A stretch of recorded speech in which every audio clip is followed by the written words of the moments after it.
Welcome everyone to this council meeting. The first item on the agenda is apologies of absence. Jonathan? Thank you, Lord Mayor. We received no apologies this evening, but I know councillors Yateman, Rodsmith, Regisford and Ligo will be late. Thank you. Any apologies?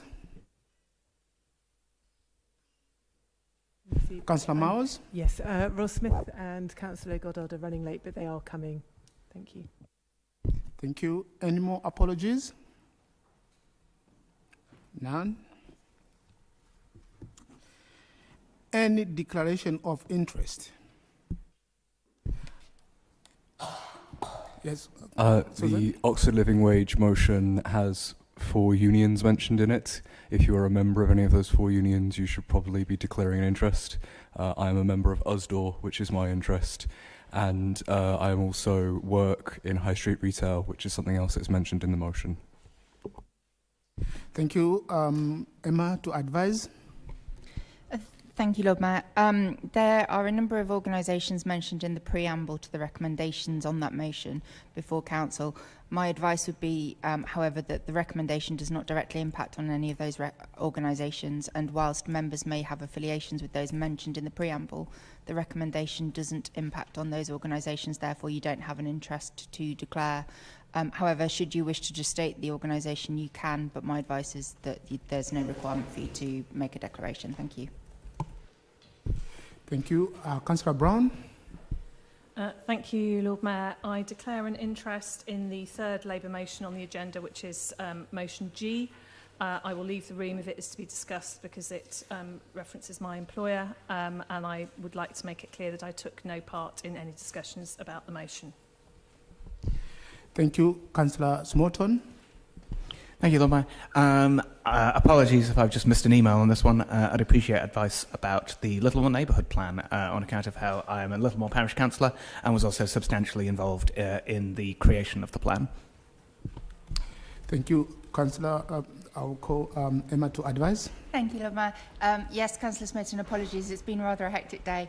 I have advised Councillor Elton, Councillor Hemwood, Councillor Stairs, and I will now advise yourself that as you were all at the parish council meeting that approved the neighbourhood plan for Littlemore, that you should not take part in the discussion on the basis of predetermination and vacate the chamber prior to that item being discussed. Thank you. Councillor Rayton? Yes, that was my declaration of interest, so I will get somebody else to move that item. Thank you. Any more declaration of interest? Councillor Henwood? Yeah, just to clarify, I am the chair of the working group for the Littlemore local plan, hence I'll be recusing myself when that item comes on the agenda, Chair. Thank you.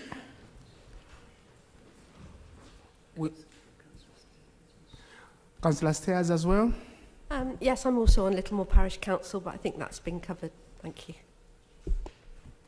Thank you. I don't see any more hands. I'll go to the minutes. We have got 2 sets of minutes. I'll start with the minutes of 23rd March 2026. Can I have the proposer of those minutes? Oh, I'll propose. Can I have a seconder? Councillor Ashad. Any questions or comments on those minutes of 23rd of March? Councillor Henwood. I understand that my standing order has been accepted and that will be amended in the minutes of the last full council. Thank you, Lord Mayor. Thank you very much. I'll ask the monitoring officer to clarify. Yes, Lord Mayor, what we will be minuting in the minutes is that Councillor Henwood raised a point of order which the Lord Mayor ruled was not a point of order, so that will be added to the minutes. Thank you. Any more comments on the 23rd March 2026 minutes? Nothing. We go to the annual council minutes. I'll propose those minutes. Can I have a seconder? Councillor Brown. Any comments on those minutes? None. Thank you very much. appointments to... All right. Can we have a vote to approve the minutes? All those in favor?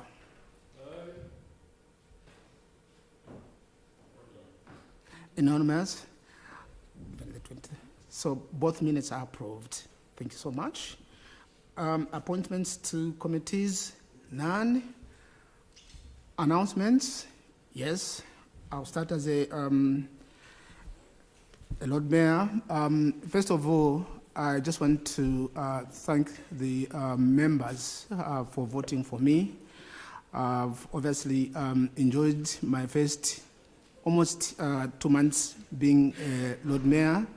I've had so many engagements, and one of the highlighting one is meeting His Majesty the King. Last Friday, opening the Swaziman Center for Humanities. That was moving for me to talk to him. We had 30 seconds conversation. I've done a lot of engagements apart from that, from experiencing the opening of the street markets, the Leeds Festival, and just to mention a few. That's from me. I'll go now to the Deputy Lord Mayor. I wasn't expecting to make any announcements, but I have filled in for you on a couple of occasions, but it's very nice just being Deputy Lord Mayor, I have to say. Thank you. Thank you very much. The Sheriff. Thank you, Lord Mayor. I've been taking my responsibility as Conservator of Port Meadow very seriously, and Meadow has very much been the focus of my attention to date as Sheriff. So on June the 5th, I held a meeting with officers from our Parks and Communications teams together with ODS to plan for keeping the Meadow safe and clean over the busy summer months.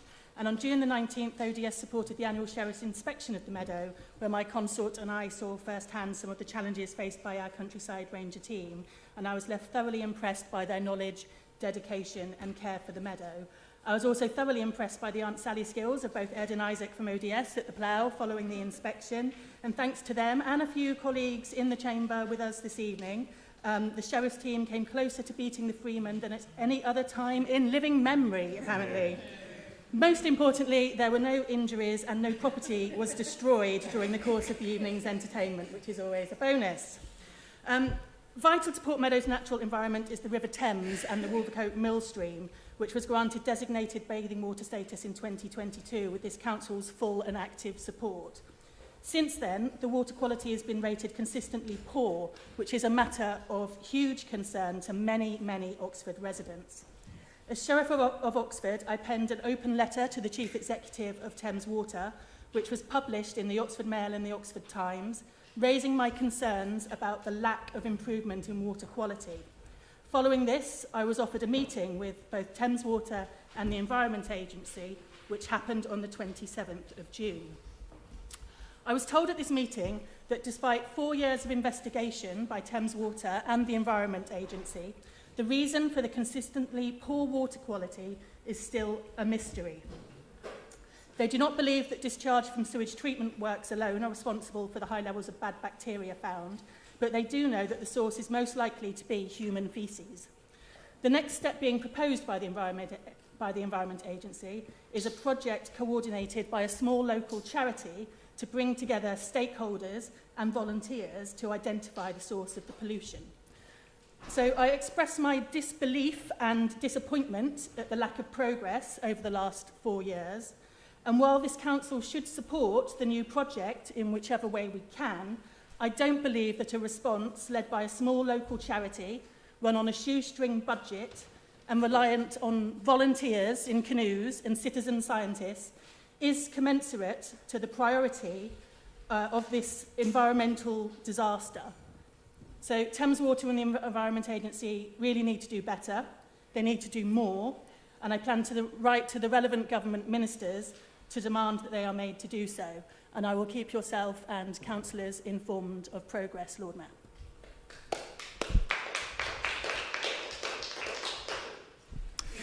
Thank you, Councillor Smith. We have got announcement from the leader. I'm afraid to say, Lord Mayor, I've actually got a number of announcements, so bear with me.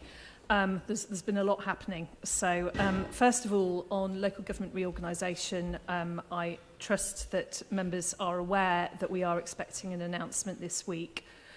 So obviously a comprehensive communications plan has been agreed, and as soon as the announcement is made, it will be shared with staff, councillors and residents, as well as our wider community and stakeholders. So watch this space sometime this week. The next item on the agenda is devolution. So we will be coming to this again on this agenda, but I make no apology for raising this exceptionally important issue under my announcements as well. As Council will be only too sadly aware, the Thames Valley devolution deal was vetoed at the last minute by Councillor Tim Bearder, leader of Oxfordshire County Council. This shocking and undemocratic decision, made on behalf of the district and city councils in Oxfordshire, but with no prior warning or consultation with us, has left all the authorities in the Thames Valley reeling, as 18 months of work was undone at a stroke. However, this is far too important a prize for our residents to allow one person to undo the collaborative work to bring investment, powers and secure future funding for our area. So we have pledged to continue to work with the new Prime Minister to ensure that we can move ahead with devolution locally. There will be a chance on the back of the Cabinet report later on our agenda for all members to show their support for devolution.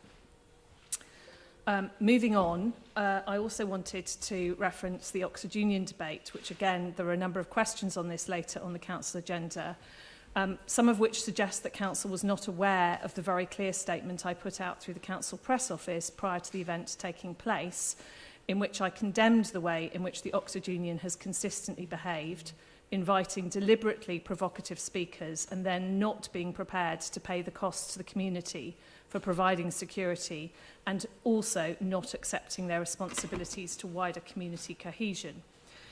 A reminder that we are trying to get them to do so, and will work with anyone who wishes to also get them to take financial responsibility and not put the burden on the taxpayer for funding their indulgences. The Cabinet Member for a Safer Oxford, Councillor Lubna Arshad, and I wrote to the Police and Crime Commissioner inviting him to join us in asking the Oxford Union to meet the cost to the public purse, and I also asked the County Council to join us, which they committed to so doing. Next, Campsfield. A number of weeks ago, I asked the Head of Planning to help me write a formal letter setting out the Council's objections to the reopening of Campsfield, in line with this Council's and this Labour administration's, and indeed local Labour parties, very long-standing opposition to the use of Campsfield as a detention centre, and that letter has been sent.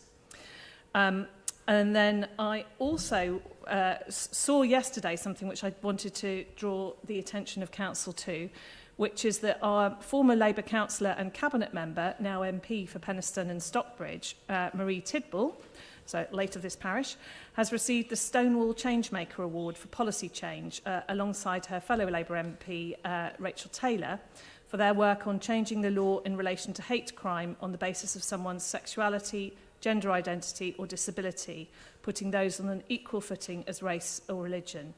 Their work is the biggest step forward in LGBTQ+ rights since the legalisation of gay marriage in 2010, and I'm sure the Council would want to formally congratulate Marie on this award. Finally, let's do that. And then finally, my announcement is about champions. So I would like to announce the following champions and the Cabinet members they'll be working with. So firstly, the Armed Forces and Veterans Champion, Councillor Mark Ligo. He'll continue in his champion role, but as basically he's the Cabinet member for it, he'll have to work with himself on that one. So I think he'll basically take it on as part of his Cabinet role. Cycling Champion, Councillor Louise Upton will continue her good work as Cycling Champion, working with Councillor Anna Elton. Heritage Champion, Councillor Mary Clarkson, will again continue her good work working with Councillor Anna Elton. Nighttime Economy and Events Champion, Councillor James Taylor, will work with me on that role. Older People's Champion, Councillor Trish Elphinstone, will work with Councillor Mark Ligo. And Small Business Champion, the Lord Mayor, if he is still willing, I am very happy to ask to continue to do his work as a small business champion. Again, that'll be kind of working with me. And then finally, Vision Zero champion is Councillor Chris Smoten, who will be working with Councillor Anna Elton. Thank you very much. Thank you very much, Councillor Smith. The Chief Executive, any announcements? Chief Finance Officer? Monitoring Officer? Thank you. I now call upon the City Rector for his address.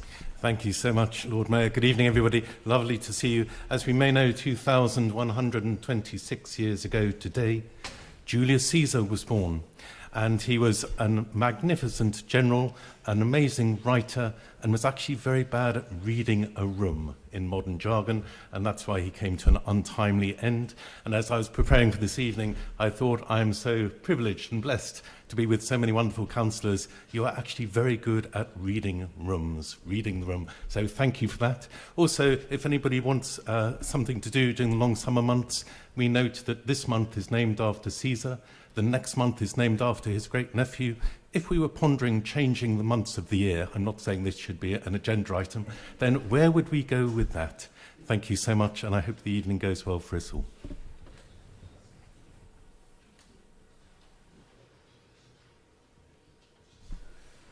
Thank you very much. We are now on item number 7,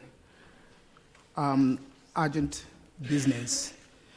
We have received Councillor Henwood. Well, the IOA has put forward an urgent motion, Lord Mayor, on the prolonged heat wave that we are experiencing and the number of deaths that we're experiencing across the country as well. I would like this motion to be floored. Sorry, Councillor Henwood, just a minute.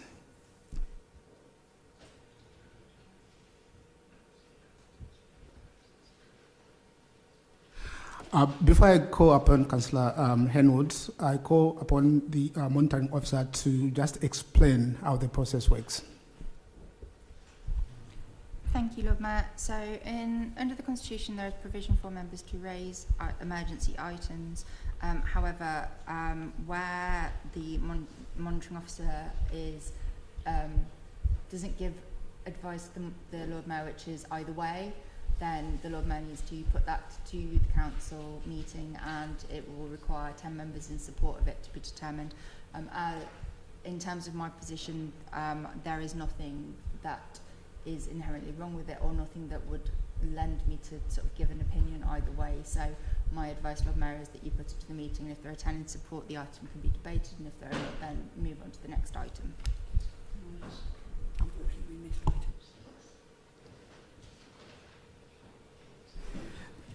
Thank you. Thank you. We'll come back to that. Thank you. Sorry, we missed item 6. Audio Fire Councillor Henwood will come back to that.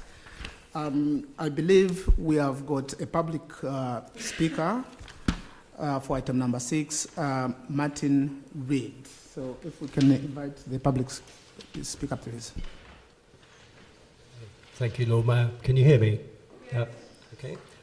Today, councillors had the opportunity to delete an unsound policy from the draft local plan and smooth the wheels to the plan's adoption by heading off a key cause for argument to public examination. Requesting the removal of this unsound policy would render the whole plan sound, a statutory obligation before its submission to the inspector. Land at Meadow Lane in Iffley is 2.5 acres of biodiverse meadow habitat, which is an integral part of the rural Iffley conservation area. It has the worst sustainability score of any proposed allocation site in the plan, and in recognition of the site's problems, no minimum housing number. The evidence for the unsoundness of land at Meadow Lane is in your agenda packs. You should take into account the results of the Reg 18 and Reg 19 consultations, which were not before you when you met in January. The absence of that essential public consultation material and its relevance to your decision making was the reason Friends of the Fields Iffley took legal advice and was granted a judicial review and an injunction to prevent the submission of the local plan. The Reg 18 consultation summary extends over 8 pages with many material objections, including from the Environment Agency, Oxford Preservation Trust, Beebelt Wildlife Trust and Cyclox. Objections include substantial harm to the rural Iffley conservation area and biodiversity interest qualifying as an Oxford City wildlife site, and poor access and the harms to the adjacent quiet route for active travel. The Reg 19 consultation summary notes the absence of support for the allocation. Rather, a total of 45 responses found this policy to be unsound, concluding that the policy is not positively prepared, justified or effective, and not compliant with national policies, and not compliant with many of the Council's own policies. In the interest of time, I'm going to skip forward to my myths, but you can read in your agenda packs the officer's comments about a horse. So, dispelling myths. The site is suitable for housing because it was allocated to LP 36. No, the Council's surveys since allocation show that its high sensitivity cannot deliver any minimum housing number. Reallocation is at odds with the Council's own processes to filter out unsustainable sites. Myth 2. There is considered to be a potential scheme that responds appropriately to this setting. No, there is no evidence that a potential scheme can respond appropriately, and planning application has run into a brick wall for this reason. Even a small amount of housing around the edge of the site would lead to significant harm to the conservation area and biodiversity. For example, by blocking the rural conservation area views accessible from the ancient lanes and removing ancient hedgerows and listed walls. Myth 3, removing the site is not legal because there's a clear requirement that the local plan identify all viable housing sites. There is no requirement on you to identify all viable housing sites either in law or policy. The requirement is to identify sound sites sufficient to meet the spatial strategy of the plan.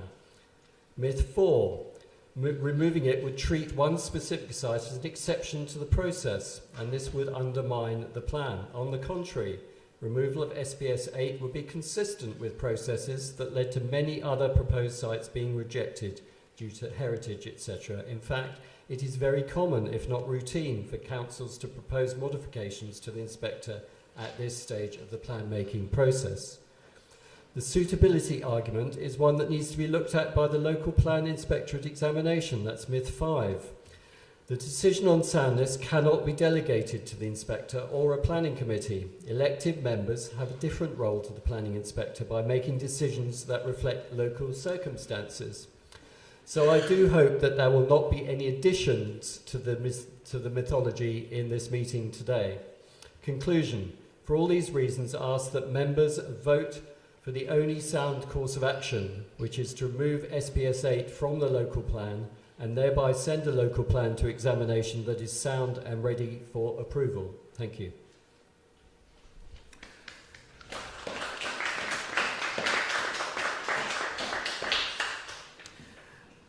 Thank you, Martin. I believe Councillor Wrighton is to respond. Thank you very much, Lord Mayor, and thank you very much, Martin, for coming to speak to us today. I will attempt to sort of run through point by point the substance of your address. So, generally about the process. So, councillors do not, as stated in the address, have the opportunity to delete an unsound policy from the plan. The publication version is the version that we must submit. Policy SPS 8 is not considered unsound, but the inspector will have full access to the Reg 19 representations and will make decisions about whether any changes are needed to the plan to make it sound, and that is very much their role. The weight of comments received does not render a policy unsound, and comments received out of Reg 18 do not relate to soundness, but are intended to shape the plan. So moving on to the sort of housing quantum, and the fact that there is now, in the emerging local plan, there is no housing number attached to this policy. So no minimum is included in the policy to enable full flexibility in designing a scheme, given the fully acknowledged sensitivities of the site. Policy allocations do not have to include minimum housing numbers, but most of them do to help ensure delivery of our assumed capacity. The capacity assessment, however, does make an assumption of 29 units, which is the minimum in the Oxford Local Plan 2036. In response to myth one, it has never been suggested that the site is unsuitable for housing just because it was allocated in LP 36.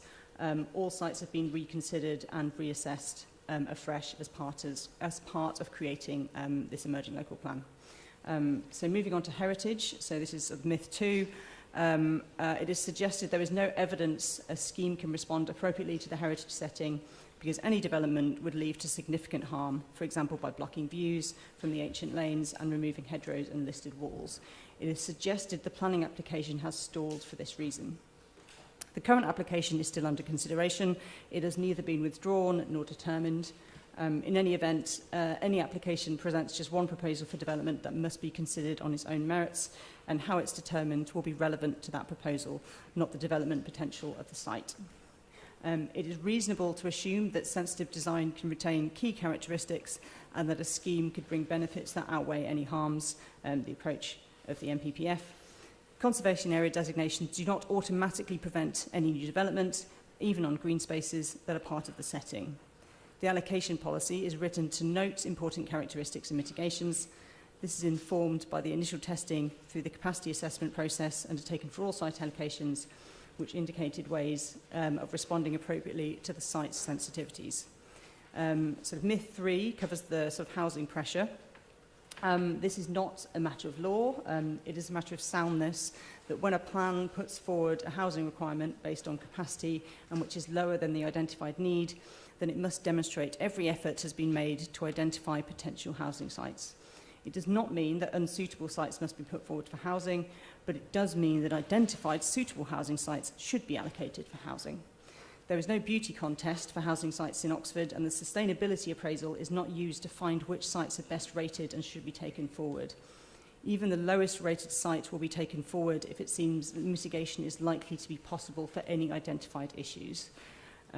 So the heritage constraints, there are occasionally, but very rarely, heritage constraints that would prevent a site being taken forward for a housing allocation, and none in this round of plan making that are rejected solely for this reason.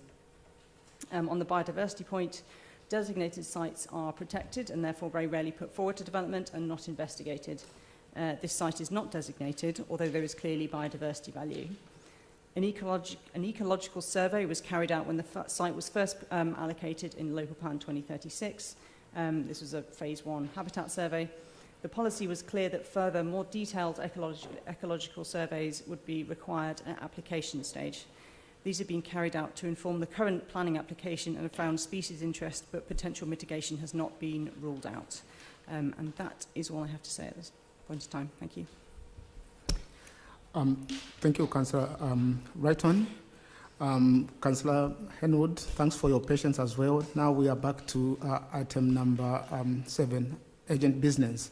So to hear Councillors Henwood, emergency motion requires 10 members to support taking the item. Could members who support taking the business please raise their hands?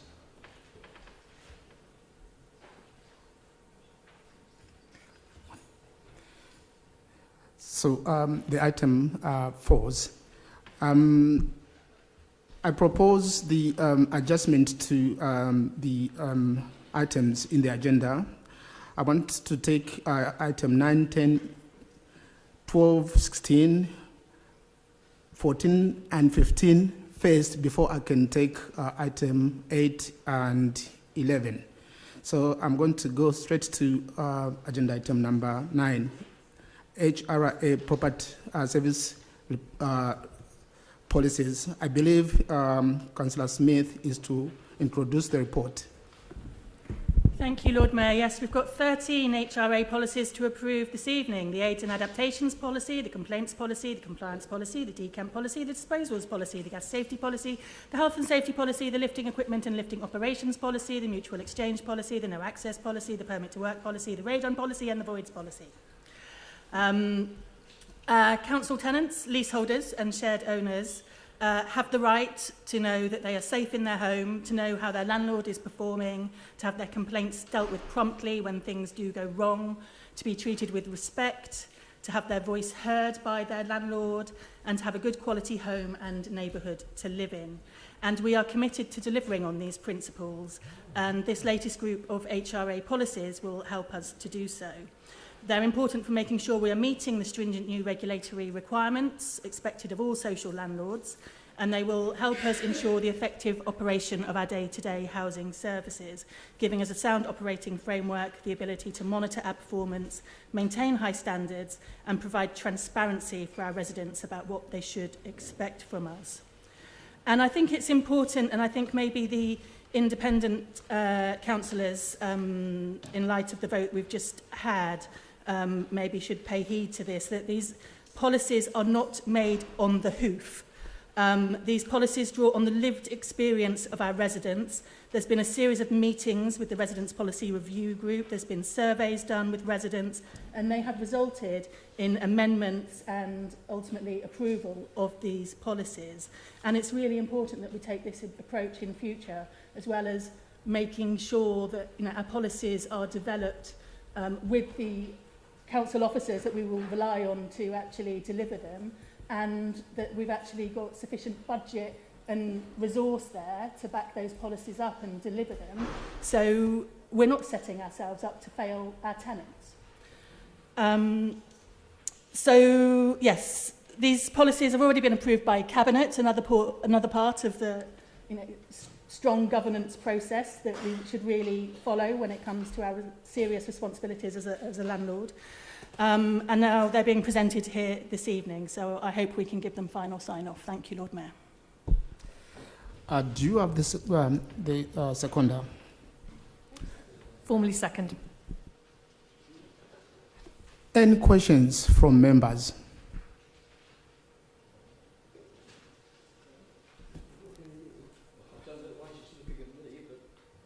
Councillor Henwood, did you want to raise a question? No questions for Councillor Smith. Excellent presentation. Right. Yes, now we go to the vote. All those in favour? That's unanimous, so the report is passed. Thank you. We go to the Local Authority Housing Fund, round 4.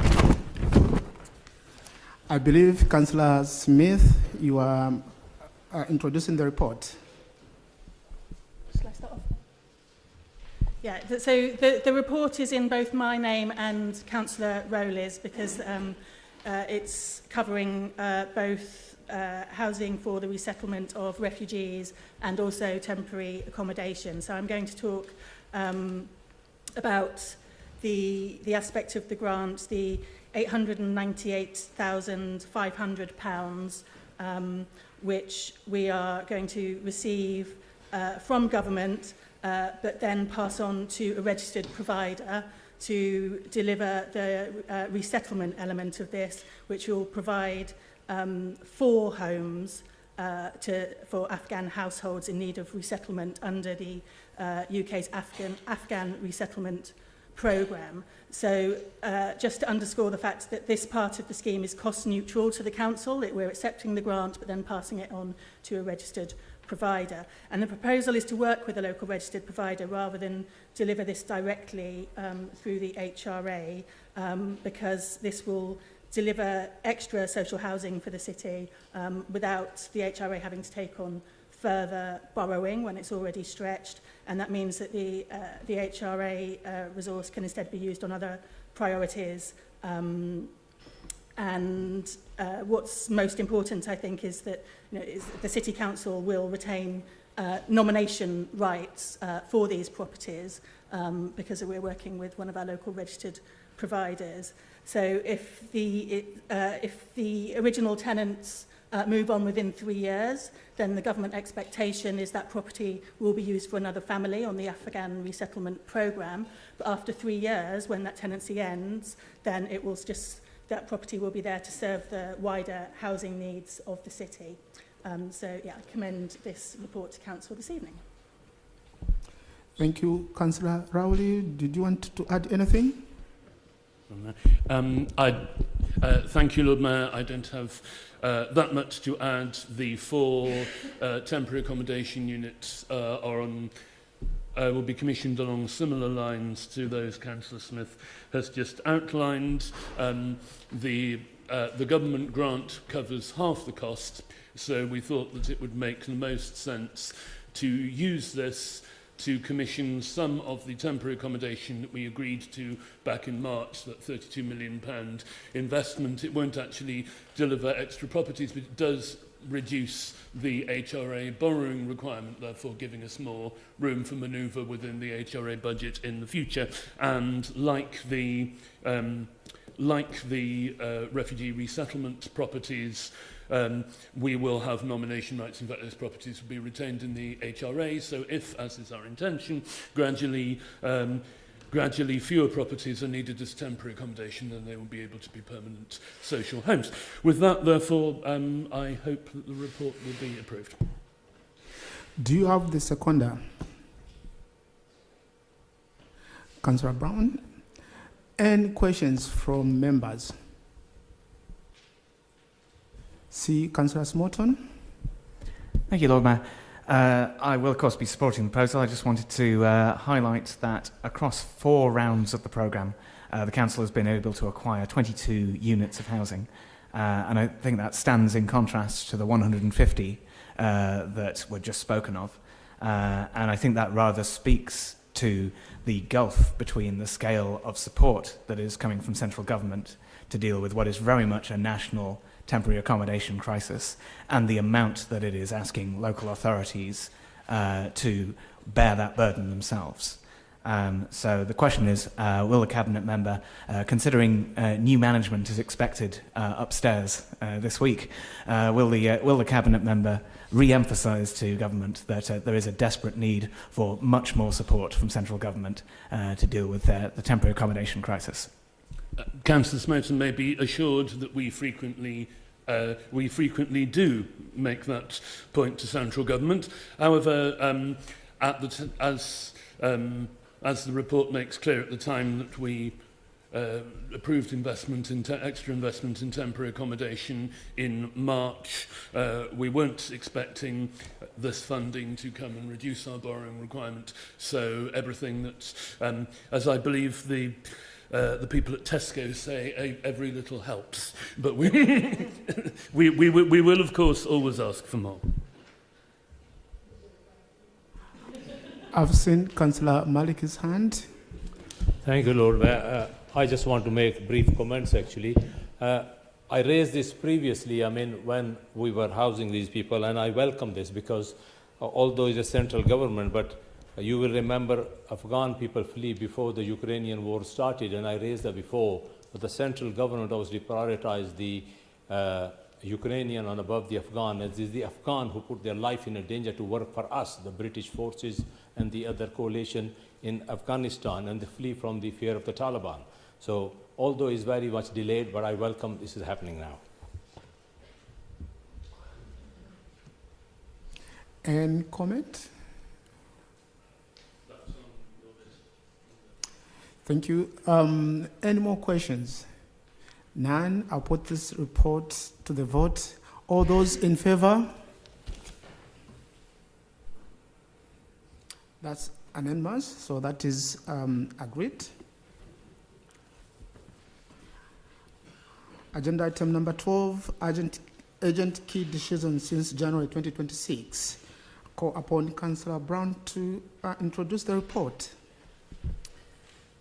Thank you, Lord Mayor. Yes, I move the report on urgent key decisions. You may recollect that we introduced a system a few years back of recording urgent decisions in a formal manner, and there was a bit of a review by scrutiny a while back with my full support to make sure that urgent key decisions were indeed urgent and key.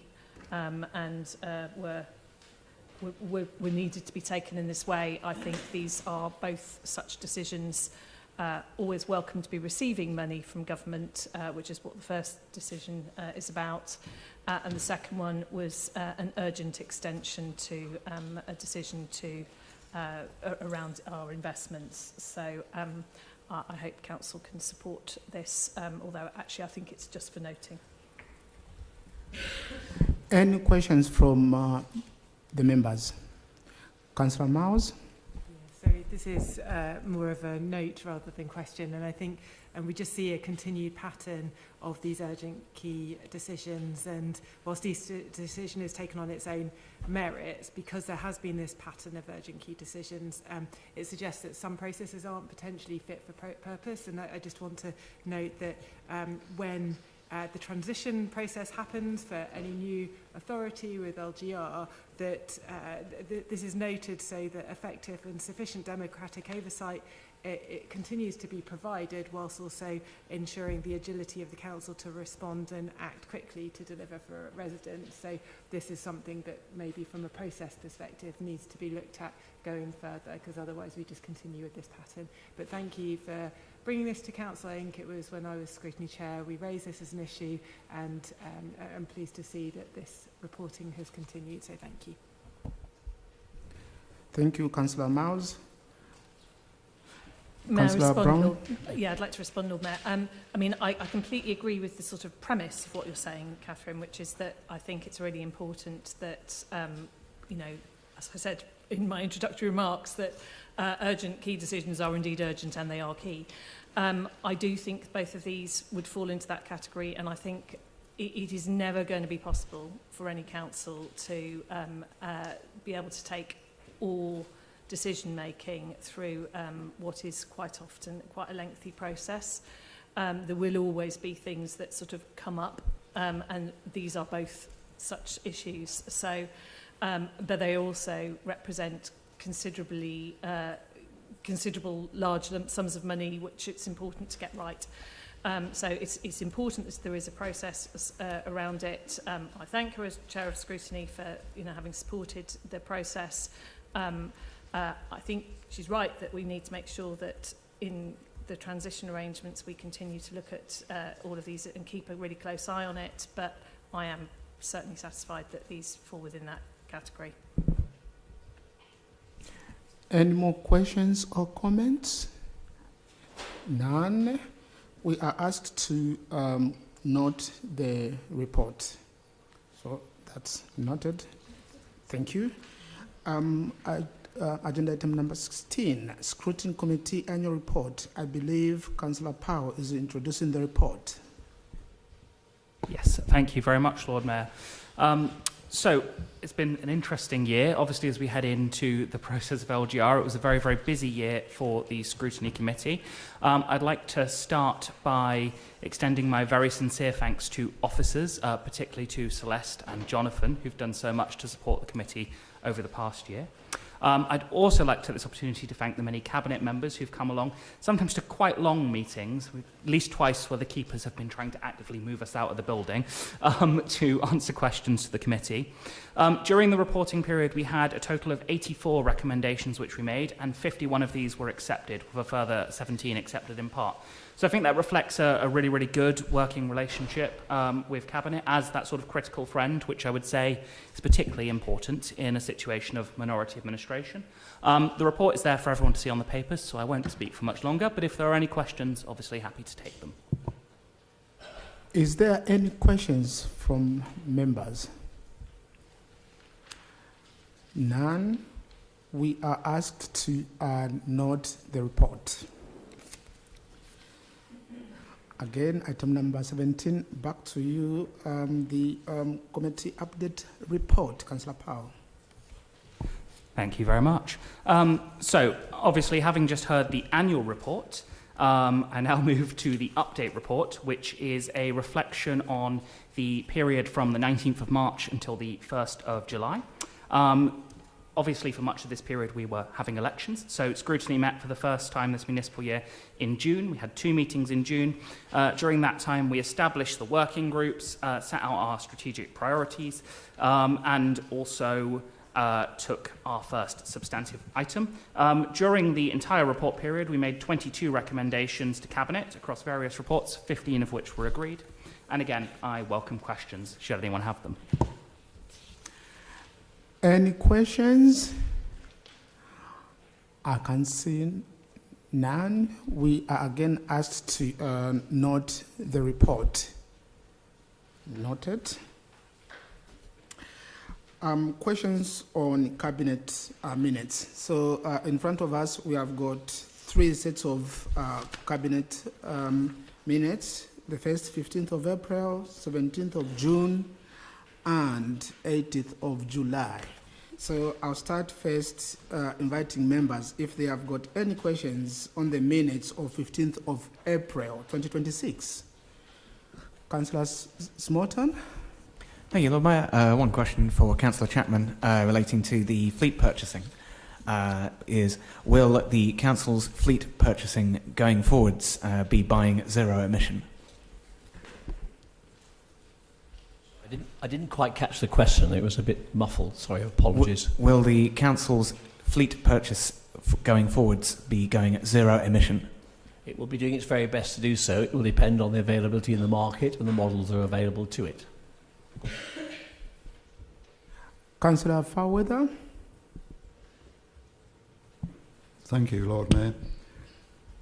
Item 187, I wanted to query, can the Cabinet member confirm that the proposed new housing and asset management system is to replace the infamous Aeron QL?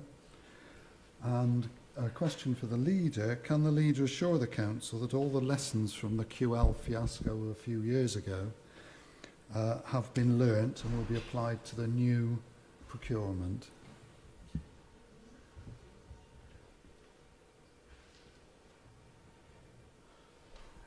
Well, I'm happy to answer the IT aspects of the question.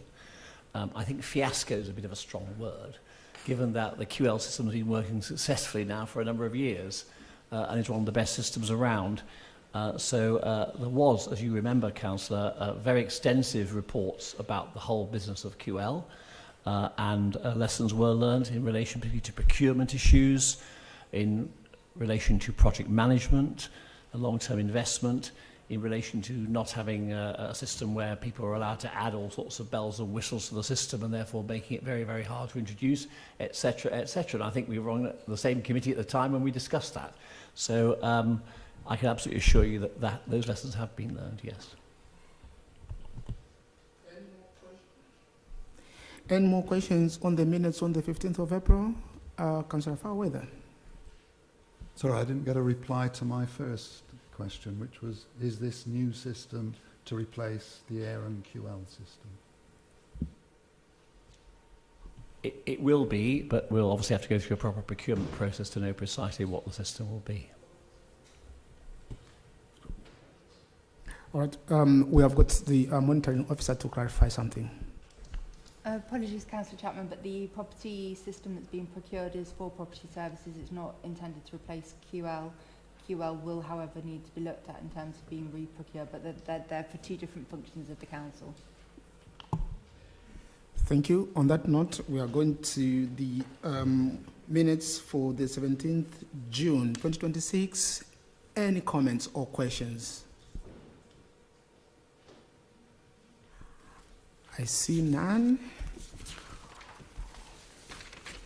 We move on to the minutes of the 18th July 2026. Any comments or questions? No comments. I see no hands. Thank you very much. We are going to... Excuse me, Lord Mayor, but there is a recommendation from Cabinet to Council, so we have to take a vote on that, which is to...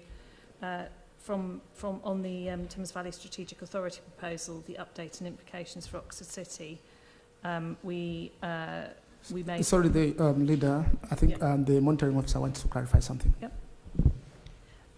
Yes, Councillor Brown, there was a recommendation at Cabinet to bring something to Council. Unfortunately, we had published the agenda by that point and it's not possible to meet the 7-day publication requirement. We're speaking with Mishtola and the report will be brought forward to Council on that topic. I think he's preparing it for October if that's the next Council meeting.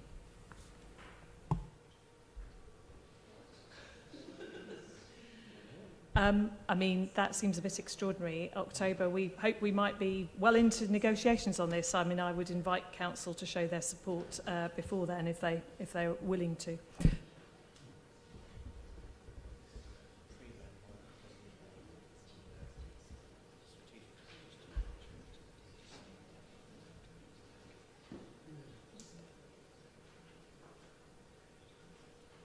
Sorry, there's a deliberation.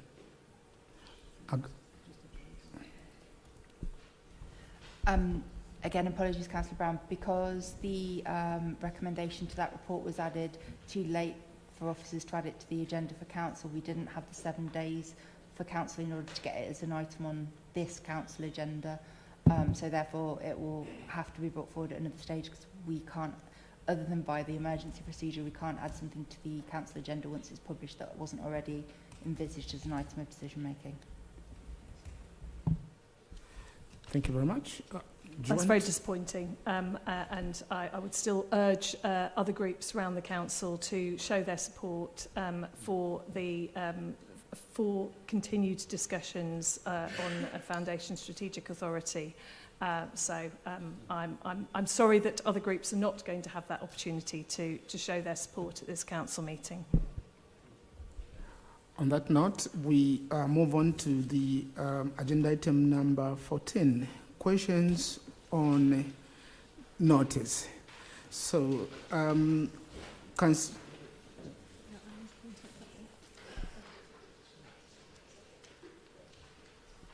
right, Councillor Henwood, do you have any supplementary question? I do, Lord Mayor, thank you. SB1. Thank you. Thank you very much for your response, Leader. Could you just confirm, again, if you wouldn't mind, that you approached all members of the council in order of the length of service that councillors have made to the council who have not yet been served as Lord Mayor? Would you just confirm that fact for me, please? Thank you. Councillor Henwood, I'm sure you are aware that I didn't approach one member because one member, as we have discussed many times in this chamber, would not command the support of a majority of council for being Lord Mayor, and therefore, having done so on a number of previous occasions and explained that to him, I did not therefore go to that particular individual again, because it seems frankly unfair to keep rubbing it in that we are not prepared as a council to support that person for reasons that are in the public domain. I'm surprised you keep raising this.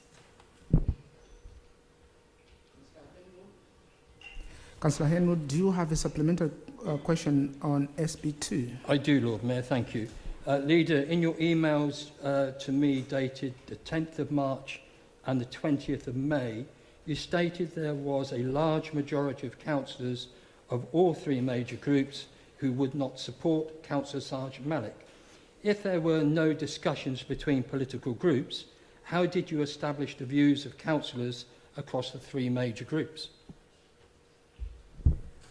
It has been clear from previous discussions with leaders of the different groups that that is the position of those groups. And none of those groups have changed their position. It's not a discussion about who will be Lord Mayor between political groups. It was specifically a discussion about whether one individual would be supported as Lord Mayor, and that's it. Councillor Henwood, do you have a supplementary question on number 3? I do, Lord Mayor. Thank you. Leader, your response states that the criteria were the same as every previous year. However, in your emails to me, you also refer to support from majority of councillors and to the standards in public life. Were those considerations part of the established criteria? And if so, where were they published? What is Councillor Malik guilty of? I don't think I want to answer that question, but I suggest that anyone who wishes to can read previous press articles. But I think this is really unfair on an individual member of the council. I really don't know why Councillor Henwood consistently is raising this issue and you know, I find it extremely unpleasant, to be quite honest. It is important that our first citizen, our Lord Mayor, is above reproach, and that is something which I would hope that every single member of this council would feel is a very important thing. And for all of the reasons that we have discussed on many, many occasions previously, that is the position that the vast majority of people in this chamber have taken. That hasn't changed, and therefore there will not be an opportunity excuse me, for that person to be Lord Mayor for all of the reasons that are in the public domain. Councillor Smorton, do you have any supplementary question on SB4? Yes, Lord Mayor. Thank you for the answer. Being familiar with the submission from the Friends of the Museum that's referenced in later answers, also on the topic of the museum, I note that the answer says that there's no good way to compare footfall between the 2 years, but there are also claims that there is a substantial drop-off. Is the implication that you dispute the figures that have been provided and dispute their accuracy? Yes. Councillor Yetman, do you have any supplementary question on number 5? No, thank you, Lord Mayor. Councillor Davis, do you have any supplementary question? Yes, Lord Mayor. If students are removed from the electoral register again this year, will the council commit to contacting them directly by post to inform them of such in order to make it explicitly clear to them they have been removed from the register? Thank you. I believe that is the intention, but I think it's something that we're reviewing at the moment, not just this authority, but also trying to link up with other university cities, because I think what was uncovered during the course of this election, and I'm also aware of students who were raising this issue directly with us, is that I think there are some concerns about the way in which students were removed. Equally, there are some concerns about just leaving students all on the register because it would become unmanageable quite quickly. So I think clearly more needs to be done, and this is something that we will continue to raise with government as well, because I think they can be helpful to us here in terms of giving clearer guidance or potential legislation. So we will continue to raise it, but I'm sure we will wish to discuss it as well with councillors who have a large number of students in their ward, like yourself. Can I ask the members, when you're speaking, to speak direct in the microphone, because obviously it's quite hard to hear when you are far away. Councillor Davis, any supplementary question on number 7? No, Lord Mayor. Councillor Madman, any supplementary question on number 8? Councillor Mandi, any supplementary question on 9?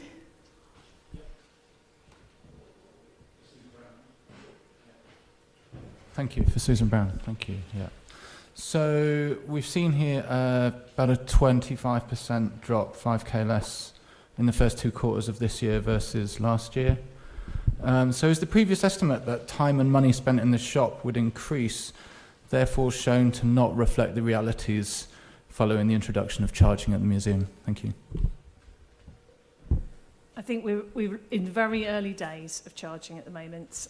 We'll have a clearer picture after we've had the summer figures, because obviously that's when the museum gets the most visitors, in particular visitors who might be willing to pay for coming to visit the museum. We will be doing a review in the autumn. Number 10, any supplementary question, Councillor Mandi? Yes. So thank you for listing those grants, and obviously at least one of them is quite sizable. So which, if any, of those grants required that the museum was charging an entry fee? I think the original grant from the Arts Council required a business plan which added up, which included, from our perspective, a plan which put forward charging for the museum. So I don't think it's any of these ones, but I think it is the original Arts Council grant, which also included providing the equipment and so on for charging. Any supplementary question on 11? So we've got an over 80% drop in donations comparing those first two quarters. Does this reflect the estimates prior to introducing charging when it comes to donations? I think, as I said earlier, in response to your earlier question, we'll be reviewing all of this when we've actually got several months' figures, including the summer figures, which is when we would expect there to be higher numbers of people attending and potentially higher numbers of donations and so on. We'll be looking at all of these things in the round. And, you know, I'm not in a position to sort of say everything's going perfectly, because I'm sure it isn't. But equally, we have to make sure that there is a business plan that adds up for the Museum of Oxford, because I want it to succeed, as I'm sure everyone in this council does. And I would just like to remind everybody, as I put in my response, that no group in this council proposed ending charging for the museum in their budget proposals, because we do need a business plan that adds up for the museum. So we need to make sure that we are providing the access that we want for people in Oxford and people who we want to be coming to visit our museum, but that we are also making sure we're taking advantage where we can of people's willingness to pay in order to help fund our museum for the future, because it's really important to us and to our city, and we really want to make sure it works. Councillor Powell, any supplementary question on number 12? Yes, please, Lord Mayor. And just to clarify before I go into 12, I do not have one on 13 and 14, but I do on 15. So on 12, I thank the leader for her response, and I acknowledge the actions she took in advance of the event. Would she take this opportunity to confirm that she supports not just payment of the security costs, but also compensation to businesses, including pubs, many of whom in the city centre were closed on the date of England's first World Cup match and will have lost a significant opportunity for profit because of the selfish behaviour of Oxford Union?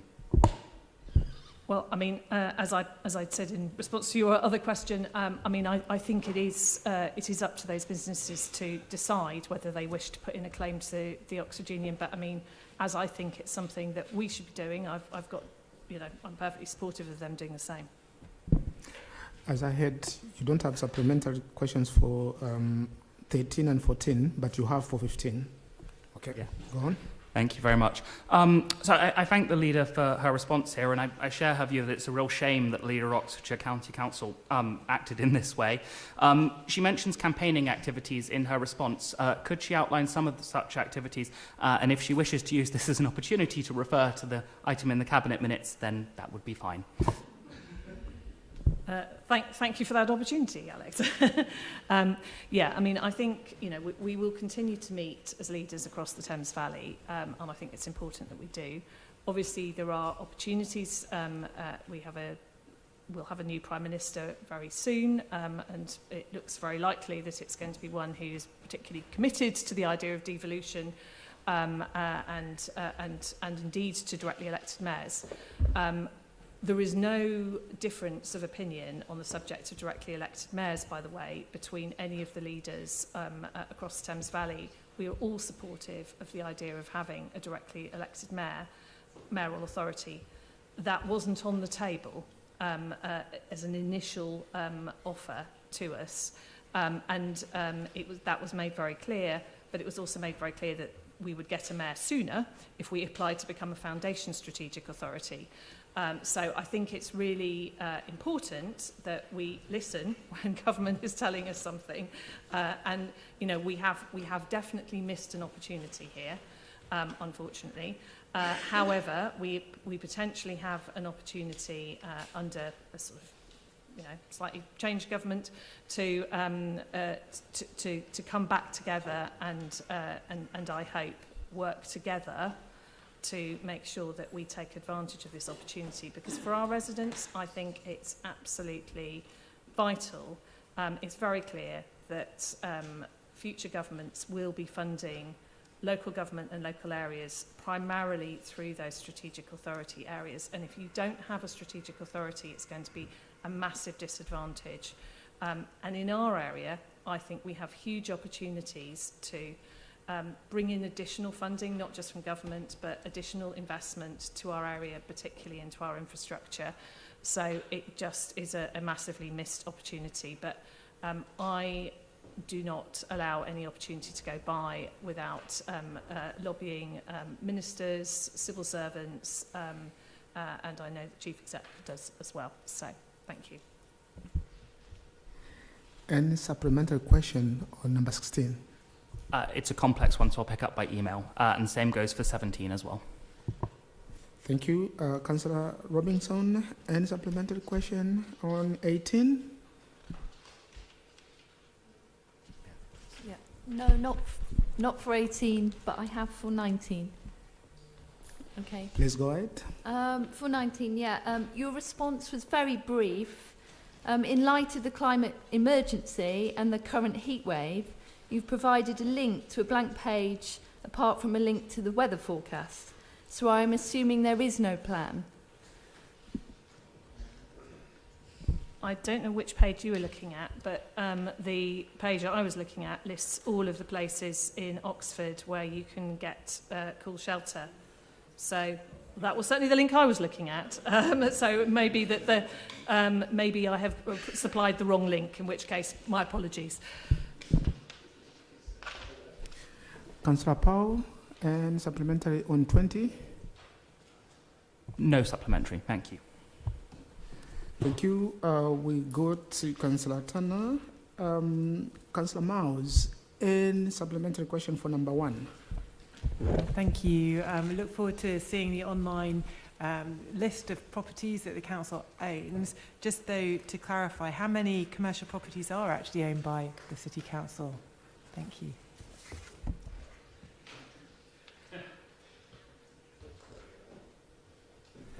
Yeah, sorry, it took me a moment to find that. I was still exploring the web links and where to get called. I don't know off the top of my head. The council won't be surprised to hear, but we own quite a lot of commercial property and are very happy to, city centre and beyond, very happy to be putting that information in the public domain.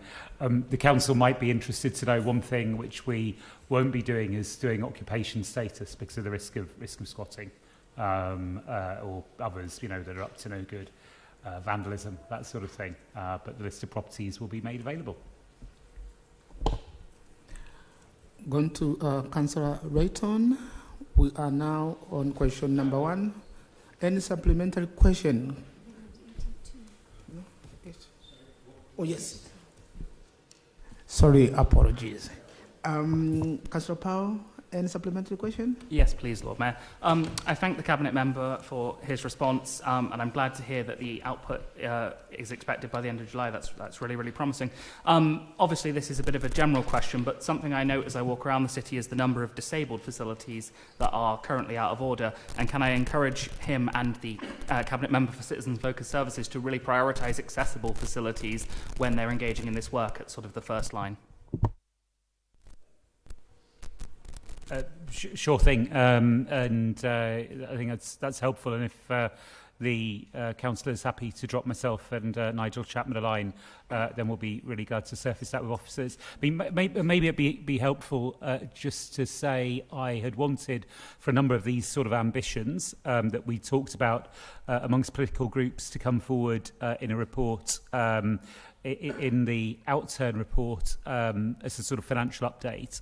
For some sort of council technical constitutional reasons, that's not going forward till August now, but I'm hoping that we can then bring, and I would have liked to have been able then to have any recommendations to this council meeting.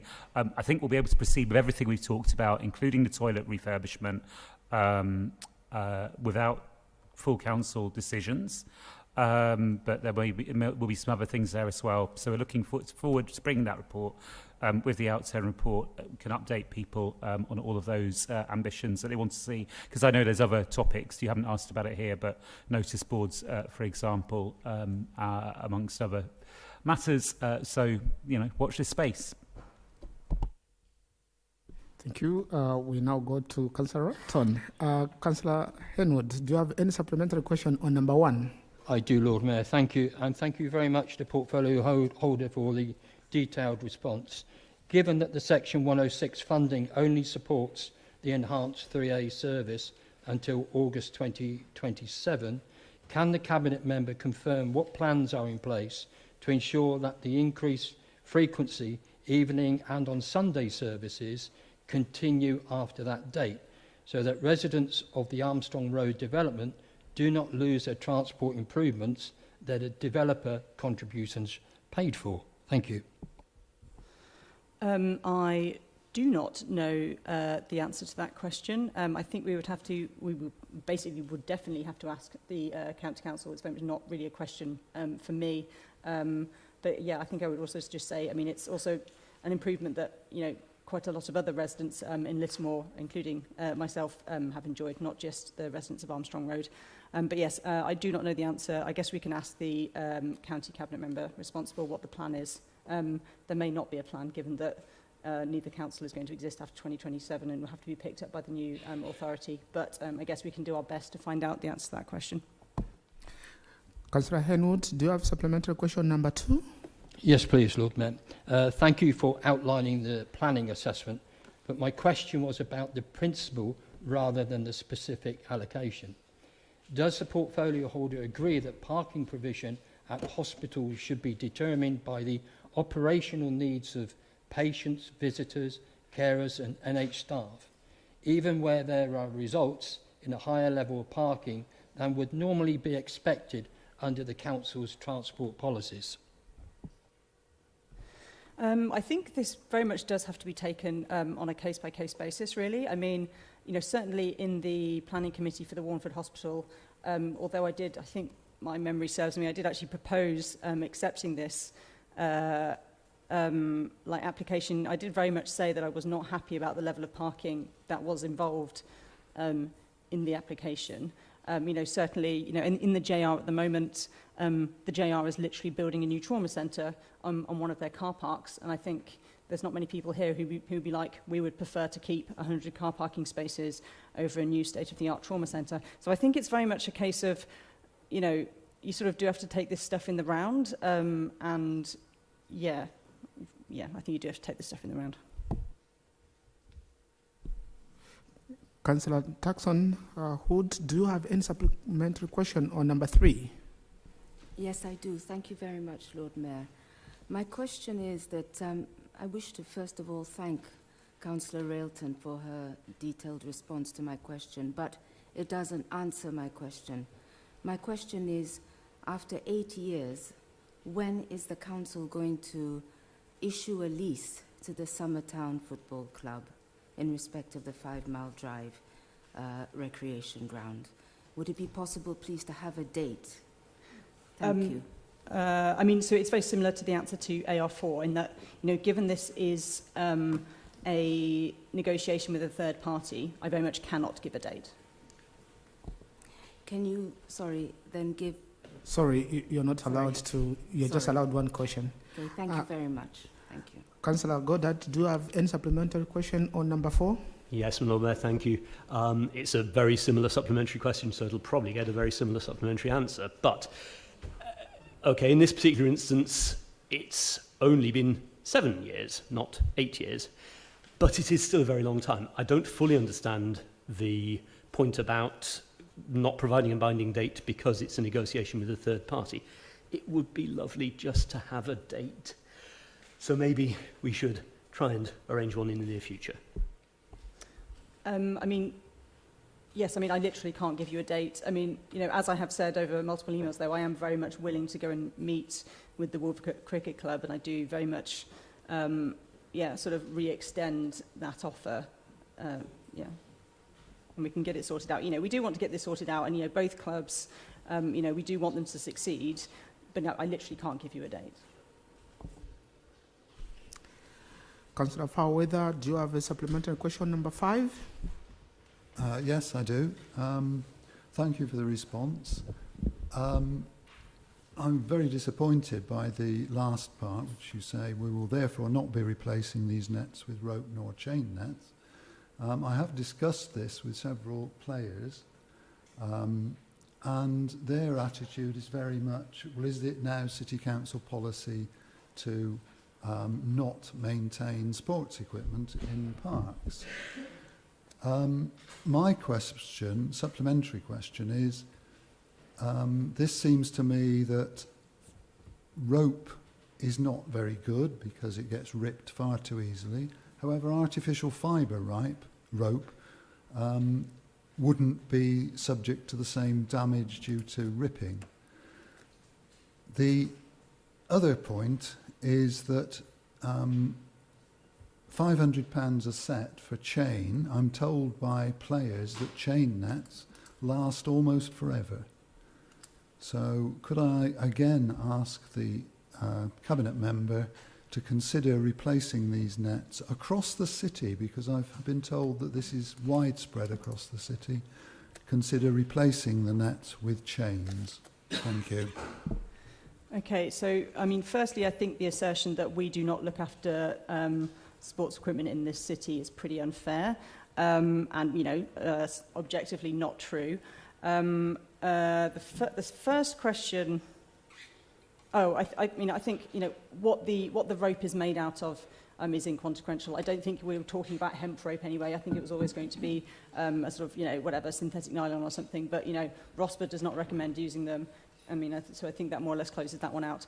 I mean, you know, when it comes to chain nets, I mean, we've all got, well, most of us have ward member budget, and I think, you know, this is the sort of thing that could be used for. I mean, you know, I've certainly used my ward member budget to improve various things in Hinksey Park, so I would encourage you to do the same. Councillor Yetman, do you have any supplementary question for number 6?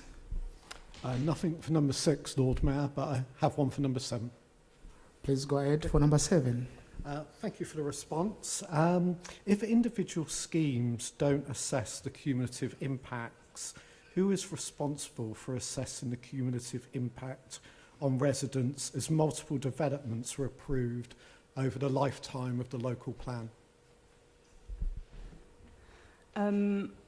Okay, so I mean, I'm very much not an expert on equality impact assessments, so I will not directly comment on that. But I mean, you know, the sort of cumulative impact, I mean, that's sort of kind of the point of having a local plan, in that, you know, all of this stuff is in there, and you can take this stuff in the round. You know, without a local plan, which we currently do not have an in-date local plan, you sort of, you do lose the control over the sort of cumulative impacts of these multiple sites, because sites can just come forward, you know, there's a tilted balance in favour of it, and, you know, we do, it is there. So I think I think it's very much, that is the point of, well, one of the points of the local plan is that this is taking that into account, you know, including all of the other services, you know, the services that you talk about. I mean, it's also not totally one-sided, right? You know, there are services that will be improved by having improved density, by doing infill sites. It's not always to the detriment, right, to build housing.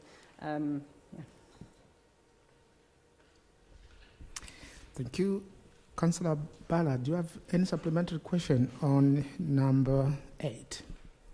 Yes, I do, Lord Mayor. Thank you, Councillor Railton, for your response, where you note that the Council commissioned a review of the Council's water management last year, and then the work is being undertaken this year. I just wondered if you're able to share the last time reviews were undertaken by the Council in relation to water safety management, risk assessment and signage. So is this a question for, you would like to see the report from the Royal Life Savings, this last Royal Life Savings report? Are you asking to go back in time to find out when the one before that was? I'm basically yeah. Yeah, I would like to know the last time this kind of assessment was undertaken, so prior to 2025. And the reason why I'm asking is obviously because there was a tragedy, and I'm looking at the time frame. If you're unaware, we can follow up. Yeah, no, I genuinely don't know. So yeah, we can take that one offline. Thank you. Councillor Da, do you have any supplementary question on number 9? Thank you, Councillor Railton, for your response, which makes it sound as though conservation area status applies to houses in a conservation area, but not the pavements and roads. And so my supplementary question is, when there is a plan to put a structure in the road in a conservation area, does the planning authority make a difference between a conservation area and a non-conservation area? And if so, what is the difference in the two processes? I think I'll probably have to come back on that one, but I think the honest answer is it probably depends.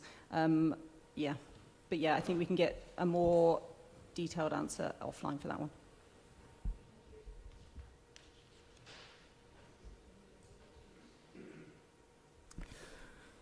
Councillor Robinson, do you have any supplementary question on number 10?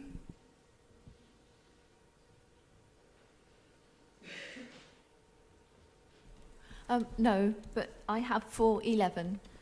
Thanks for your detailed reply. It's really useful. You refer to 2 possible sites in Marston and caveat that with the phrase where feasible. Could you email me further details about how you monitor feasibility? Yes, though I think it is very much it's the county doing the feasibility now, but yeah, we can talk offline about exactly what these sites are and exactly what the criteria are.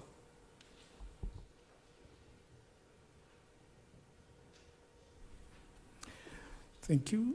Councillor Davis, do you have any supplementary question on 12?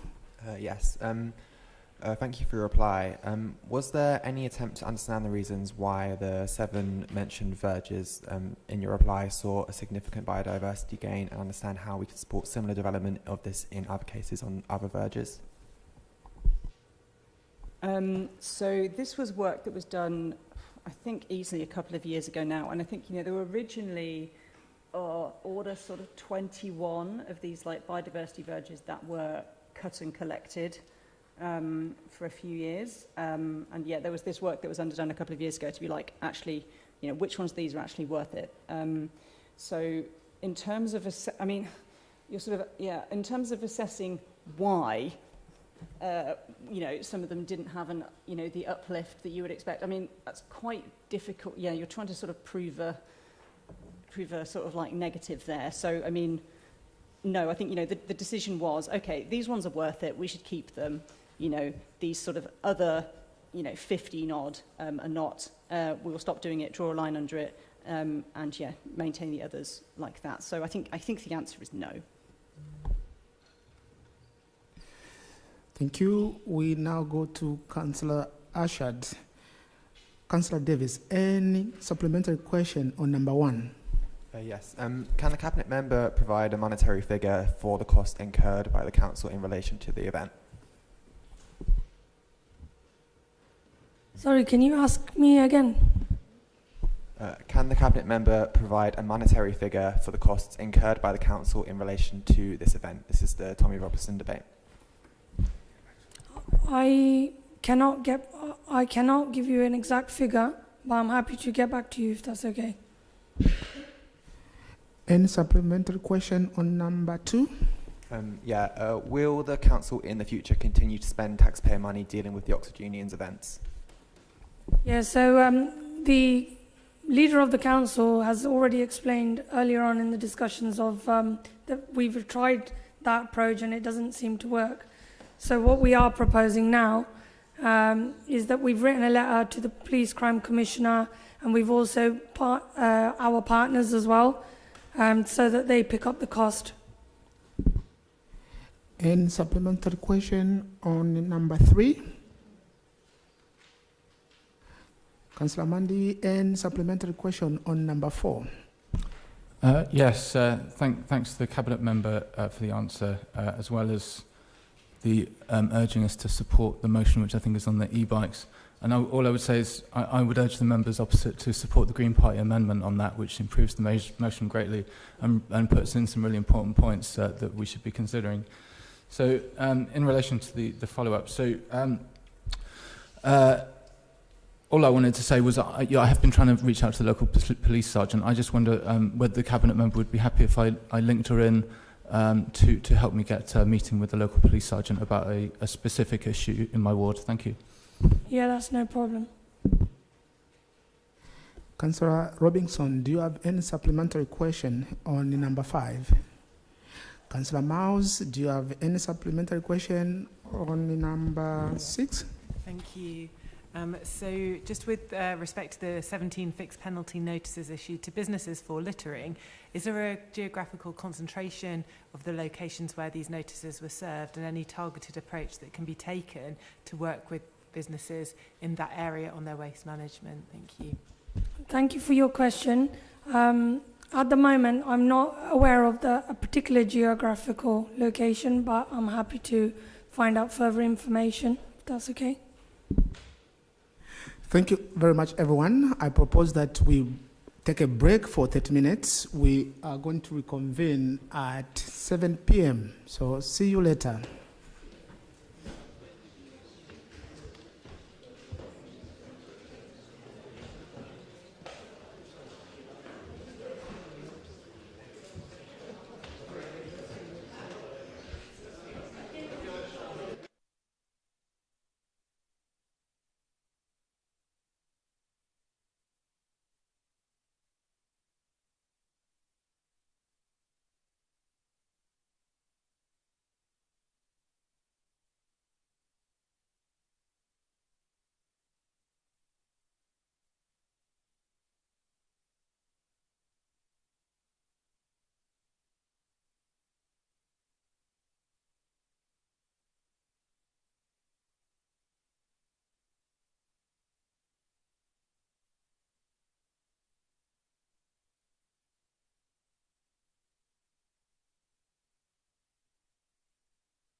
Thank you, everyone. We are going to take the public speaker and then come back to the questions. Thank you.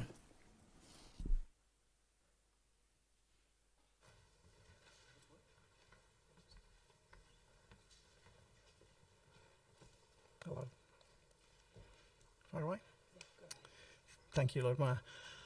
I was appointed the Council's scientific advisor on climate change back in 2020, and since then I've spoken to many of you, individually or in groups, and I work very closely with your officers, who I must say are hugely committed and effective on climate issues. So I know that the commitment to climate action is widely shared across this council, and even that many of you have campaigned actively on climate action, and some of you have faced down opposition from climate deniers as well. So I'm not going to talk to you in general terms about the importance of climate action this evening. What I want to focus on is the council's specific goal for the city to be net zero by 2040. So this goal was a response to the Citizens' Assembly on climate change in 2019, at which it was very clear that Oxford citizens want the city to be a leader on climate action. And actually, in the rest of the country, Oxford is widely seen as a leader on climate action. But net zero by 2040 is a very tough goal. I just want to set out what some of the implications are. In urban areas like ours, the opportunities for removing carbon dioxide from the atmosphere are really very limited. It's increasingly clear that the prospects for engineered removals are negligible. Of course, tree planting can play a role and should contribute, but given the city's existing boundaries and pressures on land use, its contribution is only ever going to be small. Some people talk about offsetting, but essentially this means paying people in other places to reduce emissions instead of doing it in Oxford. Our emissions are predominantly from buildings and vehicles, and all good practice advice on net zero excludes these sorts of emissions from offsetting. So the science points very clearly to a conclusion that to meet the city's net zero commitment, we have to eliminate the vast majority of fossil fuel use from the city by 2040. It's a huge goal. Fortunately, it is possible, and the declining costs of renewable energy, electric and batteries, electric vehicles, mean that it's increasingly good economics as well. Many measures can contribute: solar roofs, insulation, public transport, better cycling and walking. You know the list, and these measures are in the existing 2040 net zero action plan. But when we're planning to eliminate most fossil fuel emissions, as opposed to just reduce them quite a bit, there are two measures that stand out as essential. First is replacing gas boilers, and second is replacing combustion engine vehicles. In both cases, change is happening, but it needs to go faster, and it will realistically take time to complete. We're now 14 years from 2040. I know 14 years sounds like a long time in politics. It's a lot longer than a week, after all. But both boilers and vehicles have lifetimes of 15 years. So really, we shouldn't be putting in new boilers or bringing in new petrol and diesel vehicles at all from now. So delivery of the 2040 targets implies speeding up action. Fortunately, there's a context in which this can be done, the local area energy plan, not to be confused with the local plan, of course. And work on this has started, and I've no doubt that you will get an update on that, on progress from your officers in due course. My advice is really to ask two questions of that plan when you see it. And the first is, have we got the policies, the incentives, the regulations that are going to drive the phase out of fossil fuel vehicles and fossil fuel boilers by 2040? Because it's not obvious to me that we have. And second, is there an adequate plan for changing our city's energy infrastructure, for building heat networks, for upgrading electricity networks, for decommissioning gas networks, all of which we're going to need to do to meet that net zero target? So these are clearly questions for Cabinet and scrutiny, but I want to emphasise this evening that these are changes that will affect every neighbourhood and almost every household in the city, so they are issues for you as ward councillors as well.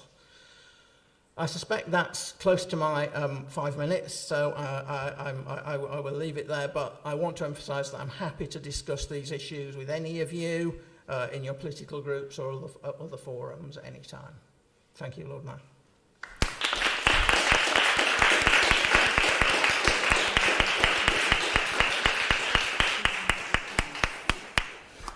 Thank you, Nick. I believe Councillor Wrighton is going to respond. Yes, firstly, thank you very much, Professor Eyre, for coming along this evening to address us on this issue and for your ongoing excellent role as scientific advisor to the Council.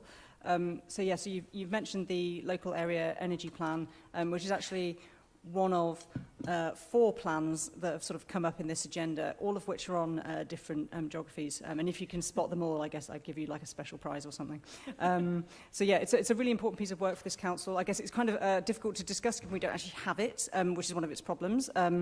Discussion of it came to most recent climate scrutiny, and similarly, the same body also have had numerous updates, the latest delivering the heat network as well. We've tried to sort of keep this stuff visible to all the sort of political groups who are interested. So certainly, when it comes to EV adoption, we already have some of the highest numbers of EV drivers in the country, but sort of accept that, while I think it's about like 25% of new cars are EV, that's still a pretty long way to go. We wrote an EV infrastructure strategy a few years ago, which sets out the approach to support this transition. When we have over 26,000 EVs in the city requiring charging. We're looking forward to seeing new chargers being installed in the city at the tail end of this year after a sort of number of years of no additional infrastructure going in. Gully is also part of the solution here. This is the sort of cross-pavement charging solution that ODS is going to be putting in alongside for the county council. When it comes to domestic heating, that's probably almost a more difficult problem. I'm glad to see the boiler upgrade grant is still around. There's now a separate grant which covers air-to-air, which I think is a great step forward, actually. I'm sort of like borderline a shill for like aircon at this point, but I think air-to-air needs to be more seriously considered as part of the solution here. Not only do you convert to electric heating, but you also get electric cooling along for the ride as well. Personally, I'm very keen for improvements for how residents interact with the planning system on this. I think it is currently genuinely a little bit too challenging for people. We're expecting people to become massive experts in planning policy and know where to find stuff to, for example, install an air source heat pump or even an EV charger as well. District heat network, I think plans are sort of slowly moving forward. I think it's currently in what can only be described as kind of like procurement hell, which hopefully towards the tail end of this year we will get out of and see some more positive ways forward with it. You talk about decommissioning the gas grid. I think it is fair to say there's currently sort of no real workable plan for this. I mean, certainly in my ward, it's continually frustrating that road after road is dug up for gas leak after gas leak.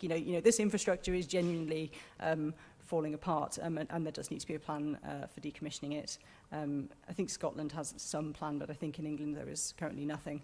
So the local area energy plan, I'm glad to see the sort of growth commission is leaning into the grid upgrade problem, which the energy plan covers. As you know, this is a real source of friction for putting in new developments. And so, when it comes to the local area energy plan, we will continue to work with the county and its consultants to essentially make this as useful a plan as possible for the city and the wider county. And yes, I think when this thing emerges, we will have a good go around with various committees on it. But no, thank you very much for coming along. Thank you very much.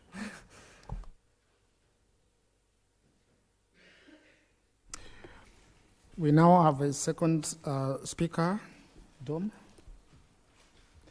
Thank you. You have up to 5 minutes. As a non-binary resident of Oxford, I'm speaking on the impact of the EHRC Code of Practice on Oxford's substantial trans community. The Code of Practice empowers the exclusion of trans people from services and spaces and will make the lives of trans people worse. For a non-binary person like me, this means that I will have no legal access to government-defined single-sex spaces or services. Or, to do so, I am now required by law to identify as my birth sex for accessing a service. Given the extensive changes to my body due to the impact of hormone replacement therapy, this essentially places me with a choice: acting unlawfully to access a female-only space or service, or face discrimination or open hostility by accessing a male-only space where my gender presentation and identity make me a visible outlier. I have, since the introduction of the EHRC draft guidance, already been challenged in bathrooms and changing rooms no less than 6 times, moments that often start with confusion and leave me challenged and harassed when moving through Oxford or simply trying to do my job. On at least one occasion, I was left fearing for my safety after particularly aggressive questioning in a nightclub men's bathroom. Not only does this code undermine my dignity of living out my gender, it also puts me and people like me in danger. I say this to highlight that the impact of the code is not trivial and is particularly serious in Oxford, a city with a substantial trans community that has been threatened by our government. Insidiously and subtly, yes, but threatened nonetheless. As an educator who works in inclusion and access and volunteers with marginalised youth, I add that this harm will not simply be felt by Oxford's adults, but also by young people who are already struggling to interpret a world that chooses to reject them, forcing them, as they come to terms with their gender identity, to also make the difficult choice between dignity and lawfulness, and between self-betrayal and safety. Thank you.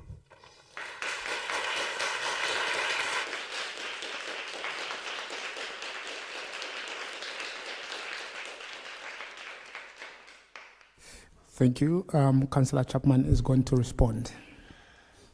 Dom, thank you very, very much for coming to talk to us tonight and for being so open and honest about the issues that many trans people feel about the impact of the EHCR Code of Practice on the community in Oxford. I think hearing your testimony reminds us all of the discrimination and harassment many trans people face in their daily lives. And we know it takes courage to speak up, especially in a public forum like this. So we do appreciate it. Later in the meeting, we will be returning to the subject of trans rights in a motion which I expect will attract widespread and passionate support across this chamber. This council is proud of standing up for and with trans people, that it offers inclusive services to all its citizens, including all groups with protected characteristics as defined by the Equality Act. Speaking personally, I do not want to see the HCR Code of Practice used by unscrupulous and often prejudiced individuals and organisations to try and water down the rights of the many groups who have so far been protected by the Act. Human rights is not a zero-sum game, advantaging one group at the expense of another. Rather, we should be taking every opportunity to strengthen the framework of rights we have now. The Supreme Court was very clear that its ruling last year does not diminish legal protections against discrimination for transgender people. Oxford City Council is committing to provide safe, accessible and dignified services for all its residents. The Council is working within the 2025 ruling of the Supreme Court and the Government's draft code of practice in developing a policy setting out how we will ensure we do not fail to comply with the code of practice, whilst recognising the impact it has on those not identifying as their gender of birth. There will need to be several stages, including establishing a policy position and then reviewing each service and space provision for current compliance against the code, and next steps for each on a case-by-case basis. As the work continues, the Council will consider the impact on and the input of all affected persons with protected characteristics, given that the scope of the changes in the code spans many areas beyond single-sex spaces. I would add that, Where there is a need, because of the guidance, to implement any changes to specific sites or services, we will ensure there is strong engagement and consultation with all the relevant parties and organisations. Thank you very much for coming.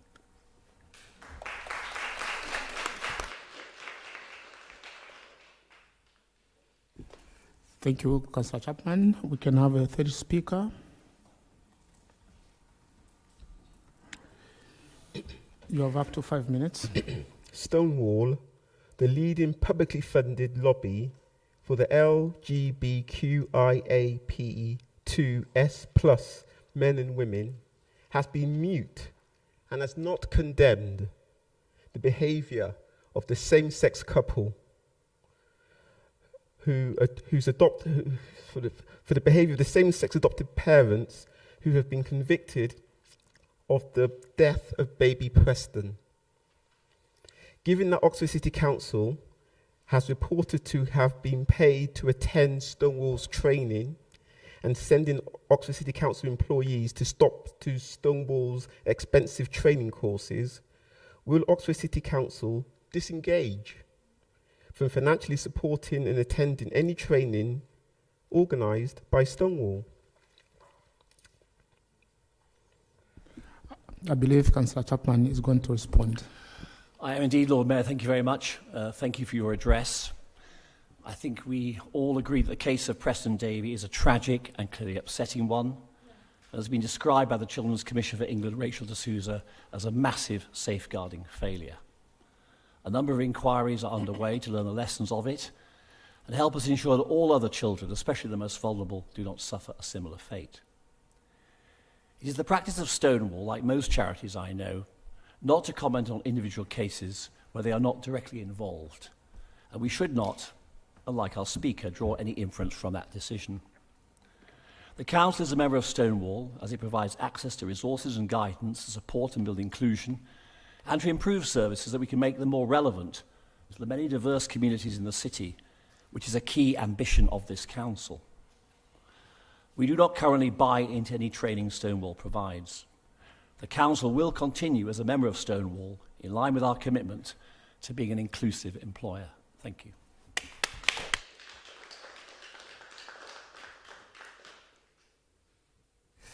Thank you. We now go back to questions to Cabinet members. We move on to questions for Councillor Chapman. Councillor Davis, do you have any supplementary question? Councillor Mandy, do you have supplementary question on number 2? Yes, thank you. If you have it, please, what is the data on the proportion of those using the free collection service that are landlords? Thank you. I will, Councillor Money, endeavour to get you that information if we have it, but I do not have it at my fingertips today. Thank you. Councillor Mandy, do you have any supplementary question for 3? We move on to Councillor Ligo. Councillor Davis, do you have any supplementary question on number 1? Yes, I was happy to hear the Council is exploring options for additional targeted swimming lessons for children and young people who are the least likely to be able to swim safely. When you say these will be targeted to reach disadvantaged young people, what methods of targeting are currently being explored? Currently, I had these discussions with officers a couple of weeks ago, so what I'll do until these conversations are finished and we've agreed with it, then I'll get back to you if that's okay, and Council. Thank you. Councillor Mandy, do you have any supplementary question? Yeah, afraid so, yeah, sorry, yeah.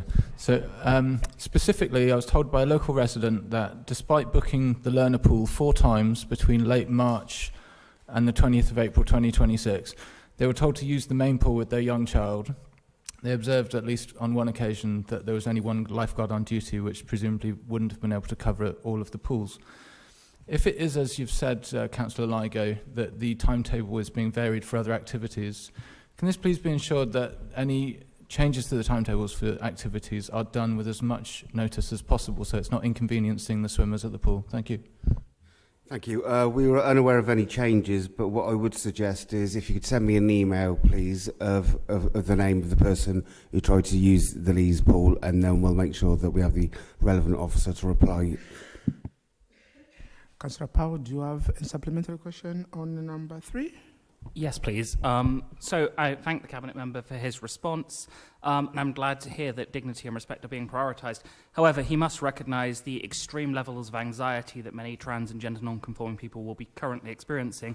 Can I encourage him to offer as much support as possible to More Leisure in developing a comms plan so that their route to proceed on this is very, very clear to the public? Because, as we've just heard from our public speaker, there are real concerns here about the various ways in which different parties external to the council will seek this as a justification for their own interjections. So clarity of communication is crucial. Thank you very much. Appreciate that. Again, I've had conversations with officers and with more, and again, when we have the adequate response, we'll get back to you. Thank you. Councillor Powell, any supplementary question? Not for 4. Thank you. Councillor Robinson, any supplementary question on number 5? Yes. Thanks for your reply. And I understand that your role is fairly limited, but will you commit to doing everything you can to the residents of Marston to improve their inadequate health services? Thank you for this. I mean, I guess this is more of a county council question than it is for a city, but as you've asked, I will reply. Councillor Mary Clarkson and I have been pushing for these for many, many years, and what we tend to do is always follow the data. So even if the ICB do have money for buildings, they're probably going to struggle to recruit. And this seems to be the problem. It's the same that we've put in many, many meetings with the pharmacy, as you're well aware as well. And I know working with practice managers at Adena Health and Manor Surgery, it is only a mile away in Headington, and I believe some people in Marston also use the Summertown one as well. It hasn't really been a problem raised to me on the doorstep. It's just a nice to have with a lot of these as well. And I think it was about 10, 11 years ago, there was also a former councillor in the Marston era who said there was no facilities at Marston, and when I named all of them, actually it probably put most of the wards to shame, to be honest, what facilities we do have in the area. Thank you. We move on to Councillor Rowley. Councillor Mouse, do you have any supplementary question on 1? Councillor Mandy, do you have any supplementary question on number 2? No more supplementary questions. Moving on to Councillor Smith.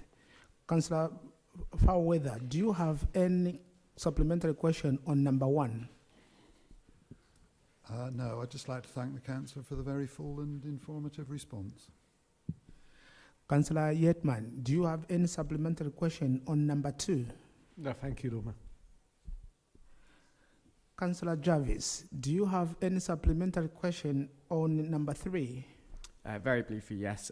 Thank you for the response. In light of the response and the argument that you'd need at least 9 months worth of opening time to make comparisons, I wondered if you would be able to commit to sharing with members the data usage levels with a comparison of pre-closure levels within 9 months, i.e. at the start of 2027.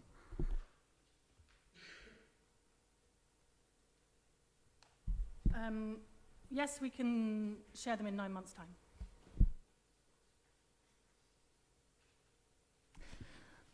Councillor Thornley, do you have any supplementary question number 4? Not on 4, but if I can jump ahead to 6. Please go on. Yeah, so the response references Councillor Railton has written to the County Council regarding concerns about the county's parking standards. Would I be able to get a copy of that correspondence? I'm sure Councillor Railton would be willing to share that with you.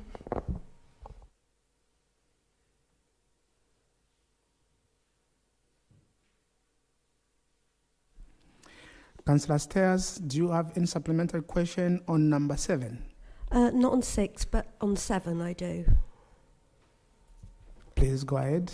Could the portfolio member confirm that there's been no refurbishments to the individual flats within Windale and Northbrook House? And if there are no refurbishments, why is the accommodation standing empty and not being put into immediate use for the homeless? Thank you. So the accommodation is standing empty because there are still 1 or 2 residents in there, and so we're still working to rehouse them. We made a commitment when we started that, you know, while the residents were working with us and bidding for new properties, we wouldn't be moving in people and using it as temporary accommodation while they were still there. That was a promise that we made to them. And, you know, we hope to be able to rehouse everybody before we start using it as TA, but that does depend on people being willing to work with us to you know, look at a new home. Yeah, so there's no there hasn't been a specific refurbishment budget on those 2 properties. Works have been taking place, but they would have happened anyway. Even if those properties weren't going to be used as TA. So there's sort of health and safety works. You might have seen stuff happening around fire safety doors. So works have been happening on that basis, not as part of like planned refurbishment ahead of them being used as TA. Thank you. Councillor Powell, do you have a supplementary? No, but thank you to the Cabinet Member for their response. Thank you very much. We are moving on, going back to the local plan now, agenda item number 8. I believe Councillor Anna Wrighton is proposing. Thank you very much. And yes, sorry, you've heard quite a lot from me this evening. So yes, this evening, members are being asked to agree the submission draft of the Oxford Local Plan 2025 such that it can be submitted for examination. You know, just to be clear, the council can only submit a plan if the council consider it to be sound and legally compliant. So just to sort of like run through how we have got to this point and why this is back again. So Reg 18 consultation took place in the summer of 2025. Intention of this stage of public engagement is to gather wide-ranging views to shape the development of the draft plan. So yeah, that was done summer last year. The Reg 19 consultation took place basically immediately after the January full council this year, so around sort of 30th of January to the 13th of March. The intention of this stage is for objectors to comment on whether they think the plan is sound, and these comments are then used to inform the inspector. So the submission version of this plan, the Reg 19 version, is the one that was one previously approved at Council for publication and submission. This is because the version we submitted, the same version we published at Reg 19, this means we are unable to make changes to the plan following the Reg 19 publication and before submission. I hope that makes sense. So yes, the reason it is back again, though, is following the 26th of January Council decision to publish and then submit the plan. There has been a judicial review against our local plan. Because of this, there is an injunction against our submitting of it. Apparently, this is the first time this has ever happened, just to show that, you know, Oxford is always innovating. So the hearing for this is being heard in October, which is very close to the 31st of December deadline for submitting local plans under the old way of producing them. There is now a new, I forget the name of the, it's not scheme of delegation. There is a new way of constructing local plans, and there is a cut-off date for submitting ones made under the old scheme. So, you know, if we miss this deadline, if we miss this 31st of December deadline, then we will have to start again under the new way of producing local plans, effectively binning over 5 years of work from our officers and leaving us with an out-of-date local plan for essentially, you know, a number of years until this can be produced. So to lay out the risks of not having an in-date local plan. So the existing local plan, the 2036 local plan, is still in place, but it is now over 5 years since it was adopted. It was adopted in June 2020. Under the MPPF, the National Planning SRP framework. This means the standard method will be used to calculate 5-year housing land supply, which we cannot meet, so that means we cannot demonstrate 5-year land supply. This means for decision making, the tilted balance is currently being applied, i.e. in short, we tilt in favour of development. This in turn means that the existing local plan is effectively, it's undermined and will continue to be undermined to a greater extent the longer this goes on, diverting from a plan-led approach, meaning things like, sites can be lost to unanticipated use. You can have, people just bringing forward sites that we then have to accept. And it also removes huge amounts of certainty from the decision-making process and everybody involved in that, including, members of planning committees, as well as members of the public and developers. And yes, so in terms of modifications we can make at this point, following a recent meeting with the Planning Inspectorate, their advice is to not submit the plan with proposed main modifications, as they would rather these were identified during the course of the examination. And it is up to the Planning Inspectorate to decide if there are soundness matters and how to address them. This is essentially, officer guidance to this council. Statements of common ground and a few responses to representations do include some suggestions as a starting point for the inspector. Should they be minded to consider there is a soundness issue that needs addressing, but these are not intended to be listed in this schedule of modifications we are proposing on submission. None of these have a knock-on impact on other policies in any way affecting the overall strategy of the plan. So yes, the inspector will suggest, can and will suggest main modifications if necessary for soundness, and these will be consulted on and may need accompanying updates from the sustainability appraisal. So I think I will, at this point, pass over to Susan to second, and I guess, yes, invite any comments from officers that I've missed. Thank you, Lord Mayor. I formally second and reserve my right to speak. Thank you. We have had an amendment proposed on the local plan. I will ask the monitoring officer to advise on that.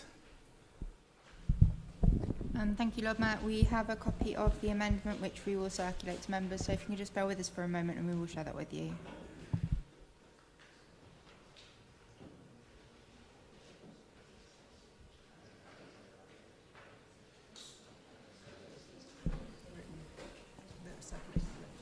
Lord Mayor, I think at this point I wish to make a statement on behalf of myself and indeed you and some other Cabinet members.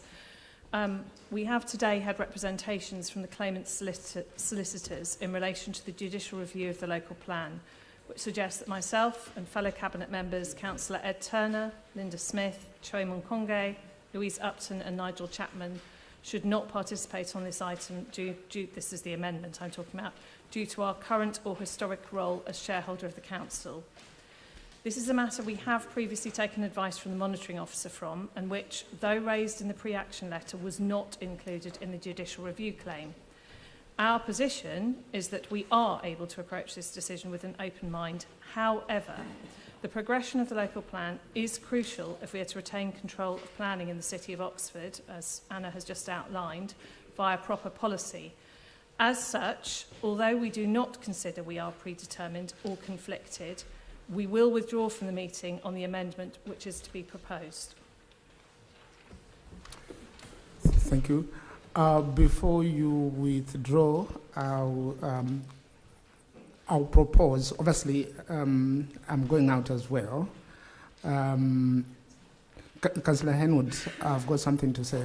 Thank you, Lord Mayor. So this is my original amendment. However, under the monitoring officer's advice, I will be leaving the room, and Councillor Yateman and will be proposing the amendment, and Councillor Haley will be seconding. Thank you, Lord Mayor. Thank you very much. Before you leave the room, I'll propose Councillor Rowley to take over the chair, because obviously I'll be leaving as well. Can I have a seconder? Can we vote on that? From Councillor... Councillor Rowley to take the chair. Yes, yes, obviously I'll be withdrawing as well. So I'm asking Councillor Rowley to take over as a chair. So anyone to second me first? All right. Councillor Ligo, and then those who are in favour for Councillor Rowley to take over as a chair. That's anonymous. Councillor Rowley.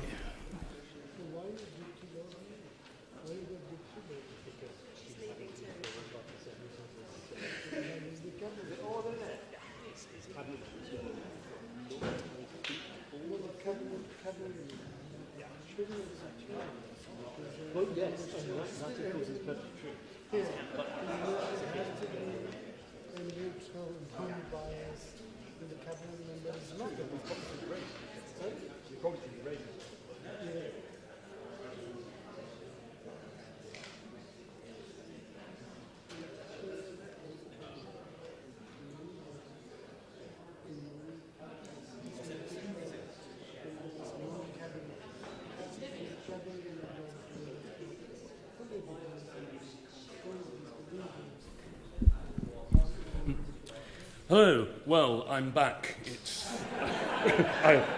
I seem to have been. Hello. Is it a point of order?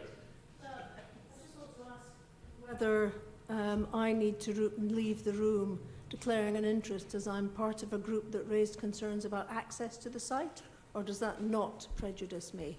Monitoring officer, please advise.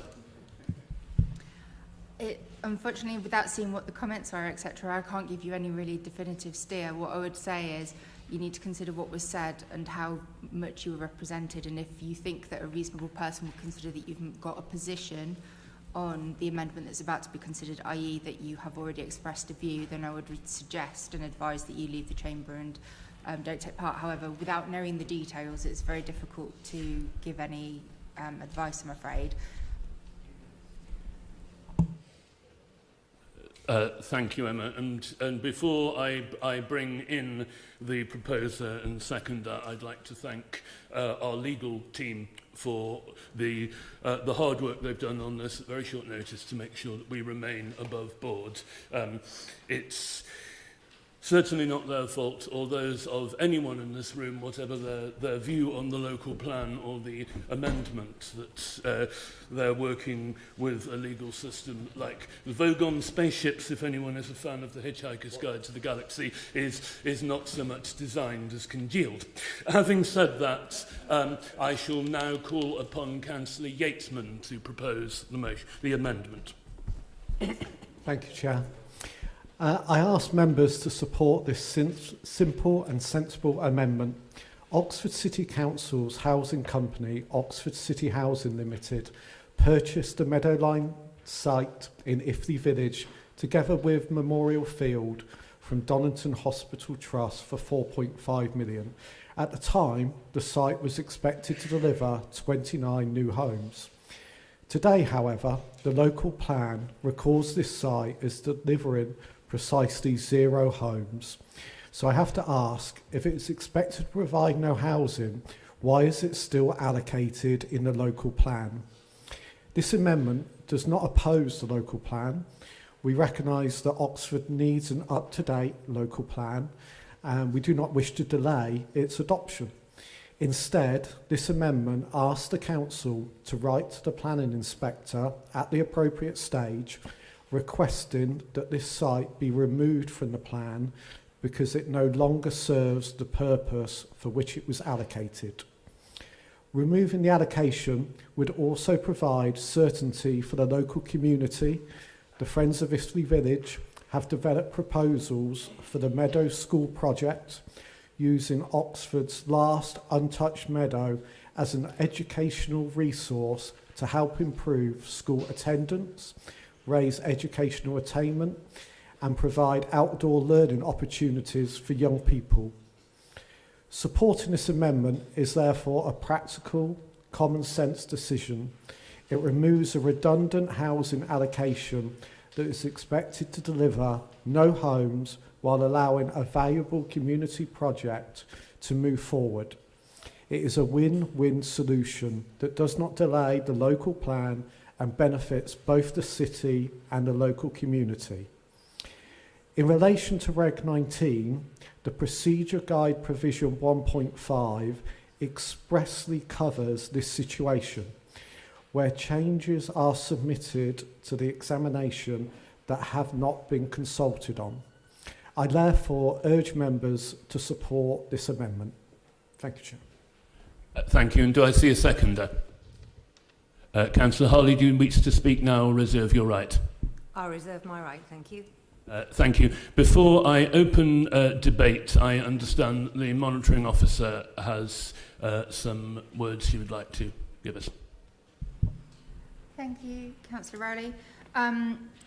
So what you heard in the proposed is that there is a process by which amendments can be submitted with the local plan, and that is not incorrect. However, the view of your professional planning officers on this particular issue is that the removal of the site would undermine the plan and make it not sound, at which point, in their professional opinion, it doesn't meet the requirements of the legislation in terms of being ready to submit. There are a number of reasons, but for example, the removal of a site from any of the sites from the allocations will affect the housing numbers on which the plan is based. If I don't know whether planning officers wish to say any more, but I just wanted to ensure that members are aware that this is the position of officers as their professional planning officers in terms of the position of the council on submitting the local plan with this particular amendment or any amendment that seeks to change the site allocation within the local plan. Thank you, Emma. And I would remind members that although we do not have to follow officers' advice, we do have to make sure that we do have to ensure that it is given significant weight. Very well. Do I see any members wishing to speak on this debate? I can see Councillor Smoten, Councillor Miles, Councillor Muddyman, and Councillor Ortino. Can I? Councillor Jarvis. Councillor. Thank you. Stand-in Lord Mayor, regenerated Lord Mayor.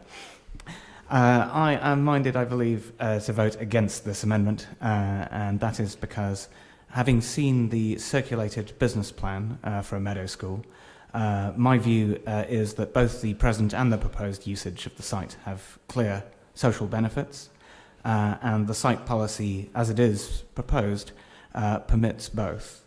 Whereas, were it to be deleted, as the letter would recommend, then I would expect that to make housing at the site very much less likely. If the site should become available, then I would wish the proponents of the Meadow School the very best with their endeavours there. And if it shouldn't, then I would encourage them to explore other possible sites. The current proposed site policy for Meadow Lane would allocate it for residential usage. I note that housing in Oxford is both very much needed in general, especially in walkable and cyclable locations. And in particular, the site would be likely to provide social housing, which is particularly beneficial. I wouldn't want to weigh against that potential benefit. I do note that there are many other sites in the city where I would want to see every sinew strained to account for more of our housing need, in particular commercial-led developments such as Oxpens and Osney Mead, where additional government funding could tilt the viability balance and enable us to do more to tackle our housing crisis. However, even if my wildest dreams were to come true in this respect, we are still likely to need all the housing sites in our current local plan, particularly those in walkable and cyclable locations. So I would not be comfortable to start striking sites off the list, or at least to advise the inspector to do so, knowing that every house that was eliminated in that way would be another family that is compelled to live further afield and likely face an onerous, polluting commute as a consequence of that. I also note that the lack of a minimum number of housing units for the site is something of a red herring. If it in practice delivers more units, then more benefit is provided in terms of housing need. If in practice it can accommodate less, then there is less change to the natural landscape and more scope for complementary users, whether that's a meadow school or anything else. Whichever point we end up on that scale, we end up somewhere on a balance between two things, both of which are beneficial. So to my mind, I don't mind where we end up on that scale. One final note, if the policy is in fact unsound, and I don't think that anybody in this chamber can answer that for an absolute certainty, though people of course have views, then it will remain an option for the inspector to delete it and thereby render the plan as a whole once again sound. For those reasons, I'll have to vote against today. Thank you. Councillor Miles. Thank you. So we all know that Oxford needs housing, not just social housing, but affordable housing that is classified as intermediate housing for those who don't qualify for social housing, but for whom the current market is not serving due to the restricted supply in the city. Whether Meadow Lane is built on or not is not going to meet the demand for housing in our city. We know that brownfield sites should be developed as a priority over greenfield sites and biodiversity-rich sites, and this is at a time where the city, and I think all of us in the room have acknowledged there is a biodiversity as well as a climate emergency. And we also widely accept that building on areas that are a flood risk is a bad idea. But we also have acknowledged as a group of, from the Lib Dem side, that there are many wasted opportunities where perhaps Labour has, as an administration, not maximised the delivery of housing on sites across the city, and instead chose to make Oxford a concentration of labs and offices and push the housing to dormitory towns where people are commuting in. But what we have before us is not a Lib Dem local plan. The amendment and referring to the site allocation is not a Lib Dem site allocation. And maybe the Lib Dems would have taken a different approach to delivering this much needed social and intermediate housing with different site allocations. However, in view of what we've heard today from officers, and the site allocation on the basis of soundness is a technical call for technical experts, and it should be left for the inspection process. For this reason, we believe it's a wrong place and time for the amendment today, and instead this idea should be put forward as evidence by those who've put forward the motion directly to the inspector to hear the evidence there instead. That would be the correct place to challenge any policy matters within the content of the local plan at this late stage. And so for this reason, I think my colleagues will be voting against the motion today. Thank you. Councillor Muddyman. Thank you, Lord Mayor.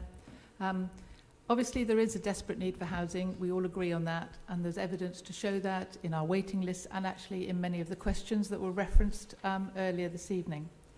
I'd obviously like to see more housing units on brownfield sites which are well connected to amenities and public transport. There is no evidence to prove that there is a need for the large numbers of employment space that are coming, mainly labs and life science buildings, which are planned for many of the brownfield sites in Oxford. So we should be using our brownfield sites for more mixed developments which have more housing than employment on them. And that would enable us to keep our precious green spaces for residents to enjoy all the health and well-being benefits and protect the local biodiversity. We can have all the housing units we need to meet the requirements of our local plan and keep our precious green spaces if we forgo some of the employment space for which we have no evidence of need. On this site, as the number of dwellings allocated to Meadow Lane is 0, I do not think that it will make the plan unsound or require further consultation. And so I will be voting to support this amendment. Councillor Ottino. Yeah, we live in an extremely unequal city, and we all know the reason for that is the cost of housing that makes our city more unequal than pretty much anywhere else in the country. Homelessness is devastating, whether that's sleeping on the streets, sofa surfing, and we all need to think very carefully about what sofa surfing actually means for a young man or young woman trying to find a space to stay every night. Living in overcrowding, which I see every time I go knocking on doors in my ward, or trapped in the really expensive private rented sector. So we've got a local plan. Part of the reason we have a local plan is to identify possible sites where housing could be built, and this is a site that has been put forward. That doesn't mean we don't have a planning application in front of us. There will possibly be a planning application for this and other sites in future, but they will all have to come under the scrutiny of the many planning policies that govern some of the issues raised in this amendment. But we shouldn't be taking this site out, even if it builds one home of social housing. That is a life-changing experience for one vulnerable individual or family in our city. We should trust in our planning officers, the advice they will give around any application, and we should trust in our planning committee, who, when I've witnessed them, I think do a really good job. Councillor Jarvis. Thank you, Lord Mayor, and thank you to the various contributions in the debate, all of which I think have been mostly valuable. In particular, I think wanted to share a lot of the comments that have been made by Councillor Miles in relation to the procedural matter, and it is process that I'm going to focus on rather than the specific site in question, because I think the question we're dealing with today is very different to the question that we were dealing with when we were looking at the individual site allocations as part of the local plan development process. And the question before us today, as I understand it in this amendment, is do we deem the removal of this site from the local plan necessary in order for the local plan to be deemed to be sound by the inspector? And do we deem that if it is submitted, the inspector would would not deem the local plan to have passed the relevant tests and not just be able to remove that site themselves?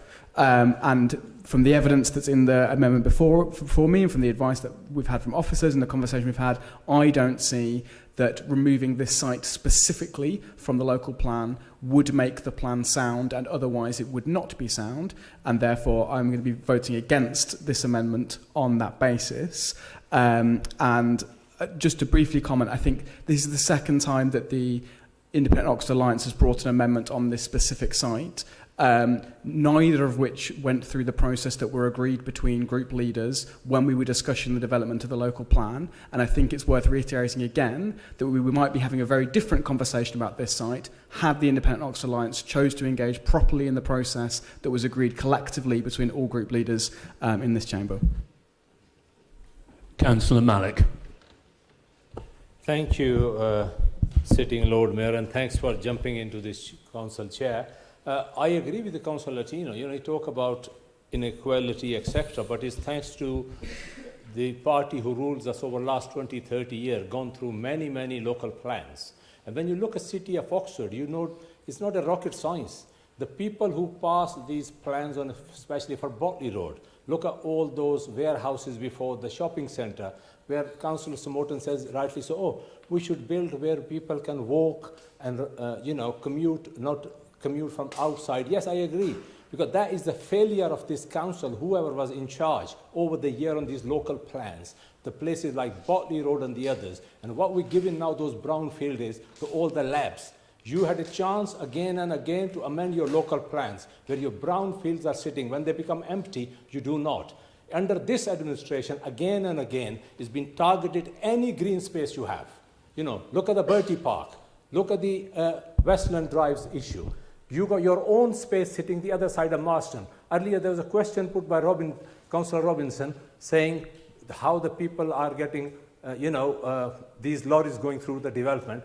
The powerful one can get a Barton Park entrance, but that development cannot have an entrance from the other side. This is all kind of thinking which way you think.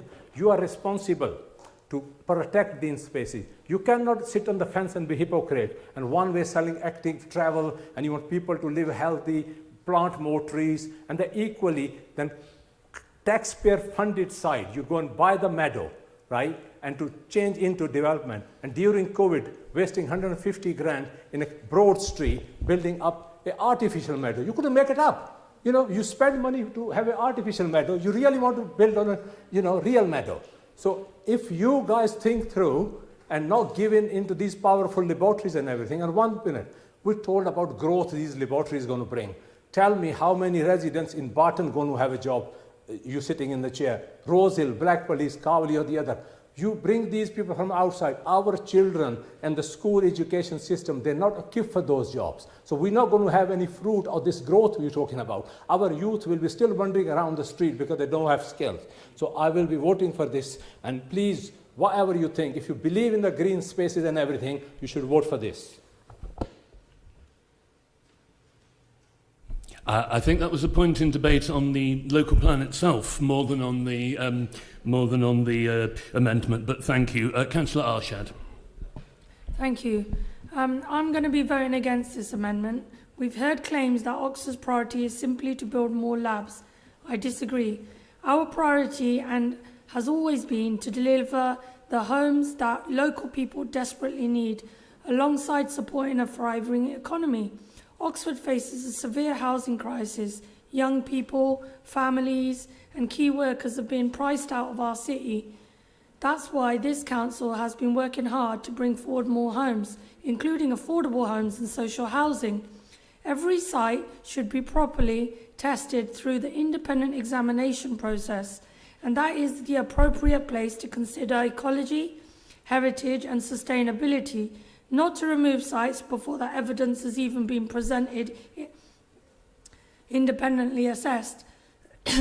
We are delivering homes and we will continue to deliver homes whilst protecting what makes Oxford special. For those reasons, I will be voting against this amendment. Councillor Railton. Thank you very much, Lord Mayor. So I think I would like to make the point that it's very easy to support housing and house building in principle, but where we often differ across this chamber is in the implementation details, and this is very much one such implementation detail. I very much sort of hold a kind of housing theory of everything. You know, the sort of lack of access to decent, affordable housing drives huge amounts of the sort of like inequality and problems we have in this city. Councillor Jarvis is right, though. This amendment before us today is very much a process question. You know, the advice we've been given, and certainly I agree with, is this amendment does effectively block submission of this local plan because we cannot submit an unsound local plan. Oxford needs housing, and Oxford needs a local plan. I think none of us here have really been on a council with no or a seriously out-of-date local plan and had to deal with the consequences of that. We have a really decent record in this city with our planning decisions. You know, very few of them are overturned at appeal, and I think we're very much held up as a local authority that does this well, and basically we should keep it that way and agree to submit this local plan today, and to do that we need to reject this amendment. Are there any further councillors wishing to speak up? Yes, please, go ahead. Thank you. This is obviously a really, really difficult decision and goes to the heart of the compromises we have to make. I do hear you and understand about inequality, about homelessness and the unmet housing need. It's absolutely crucial. But this is to do with market forces in an overheated housing market. This particular site needs to be saved. Biodiversity and green spaces are on a cliff edge. These meadows are priceless. These green spaces are so rare that they're our city's lungs, and they're a place for our pollinators and our cooling trees. If we can find spaces for houses in other places, then this is surely a way to save them. I do think that with the amendment, it would be sound and legally holding. I wouldn't want it to undermine the local plan at all, but we won't get these spaces back. So I will be voting for this amendment. Are there any more members wishing to speak? Seeing none, Councillor Harley, you reserved your right. Thank you. I think I should have asked Councillor Robinson to be the seconder for this because she's spoken very nicely on this. We all agree that there is a great housing shortage in Oxford, but it shouldn't be housing at any price. We need to protect those precious green spaces because they won't return Once they've been built on, they're gone. And the local plan shows that this particular site delivers 0 homes. The plan will be sound if it's removed. I am asking you all to support this motion. The modification wouldn't require reconsultation. It won't delay the submission of the plan. It won't affect the overarching strategy of the plan. And it will save the community the time, expense and stress of having to fight the council at examination over a site which is unsound and is of no consequence to the delivery of the strategy of the plan. This motion does no more than writing to the inspector to invite the removal of the allocation of this site from the plan. I urge you to protect the few green spaces that are left in this city and to support this motion. Thank you very much. Finally, Councillor Yateman to sum up. Thank you, Chair, and thank you for all the representations around the chamber. We have, as elective representatives, the opportunity to shape the development of our city. How many green spaces will we give up? We've heard recently a lot about Bertie Park, Sandy Lane West, playing fields are to be built on. How many more spaces will be sacrificed in the quest for housing? Is this where we want to live? This is a unique site and an unsound site for development. Unsound sites should be removed, otherwise they threaten the soundness of the actual plan. As my colleague has mentioned, this will not delay submission of the plan. It simply requests the inspector to remove it from the plan. Thank you. Thank you, Councillor. We will now move to the vote, therefore. The amendment proposed is before you, as handed out by officers. Can I please see all those in favour?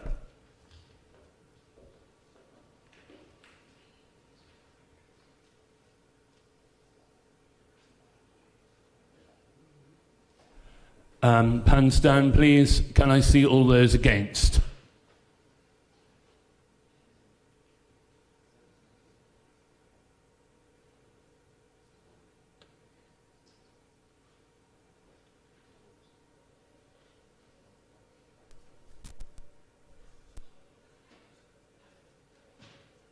Hands down, please. And is there anyone abstaining?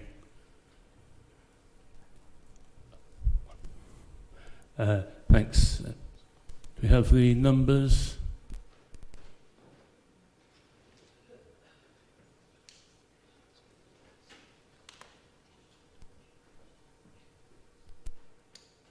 Oh, we're just double checking numbers. It will be 2 seconds.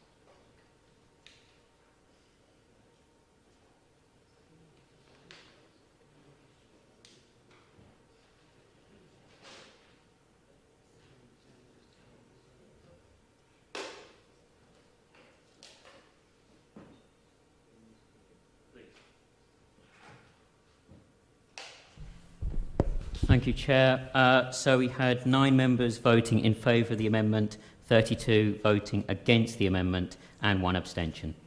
Thank you very much. The amendment therefore falls, and despite temptations to remain in the seat, I will vacate it so that the Lord Mayor can return to his place.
Thank you so much, Councillor Rowley. That was the brilliant chairing the meeting on my absence.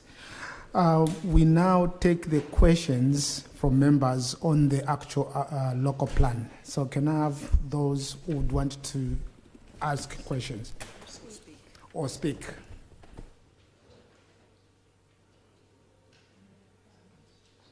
A debate on the local plan. So this is the debate on the local plan. Councillor Miles? Is anyone else going to speak or just me? Okay. Look, I'd really like to thank officers for their hard work in getting the local plan to this stage and preparing it for submission.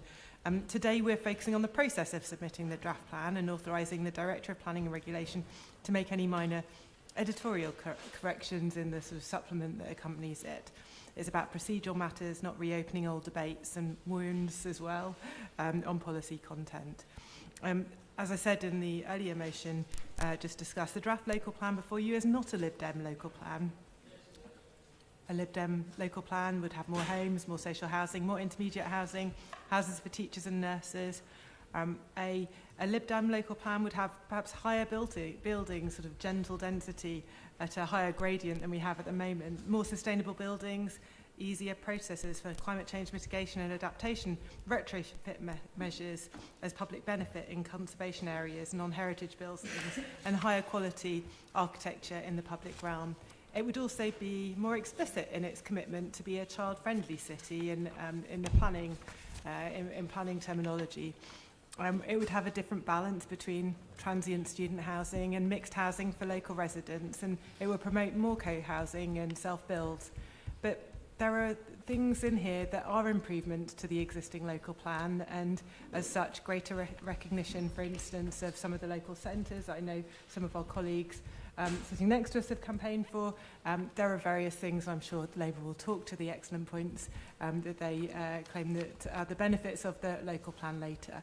But we do not wish to undermine the work that has gone on in this local plan at a significant cost to the taxpayer, nor do we want to disrupt its submission to the inspector in line with the very tight timelines that have been set out today. So whilst we cannot support the local plan as it stands, we gracefully recognise that there are some good aspects within it which should feed into any revised local planning processes after the local government reorganisation. And also, we do not want to leave the city in a position where we have no local plan at all. And so, for this reason, we're going to be abstaining today, but not stopping the progress of its submission to the inspector. Thank you. Any more speakers? Yes, Councillor Turner. Yeah, thanks very much, Lord Mayor. It's just one comment I wanted to make because it's something which comes up quite a lot, which is about, I suppose, the balance between employment and housing. And the point I was going to make is that, as I understand it, and I'm sure I'll be corrected if I'm wrong, employment sites can, according to this plan, be used for housing. The issue is, and again, I'm sure I'll be corrected if I'm wrong, if the site's already got an employment use, and if we said, this, you know, these days we think we've done enough on employment, we're going to make a landowner change the future use to housing, we wouldn't get anywhere with that. Now, I'd welcome some confirmation of that. And so, you know, the sort of view that, for example, Oseney Mead, we could just say, right, that will be a housing site from now on. That is not going to fly.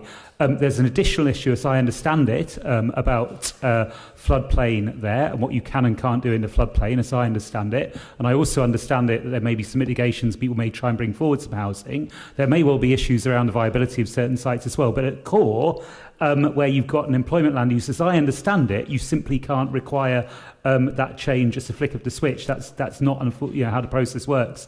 And so quite often when we hear in debates, I don't know what went on while I was out of the room, when we hear in debates, I'd love to support this housing site, but I can't, but then I want housing in lots of other places, and that's going to be the way that I solve my conscience. When I talk to people who are in temporary accommodation, I say, I'd sort of decided to opt out of voting for a social housing site. I found other sites which you can go for instead. Then actually, as I understand it, that doesn't work, and that option is not on the table for us. It's not realistic, and frankly, it's a fig leaf. That's what I understand, Lord Mayor.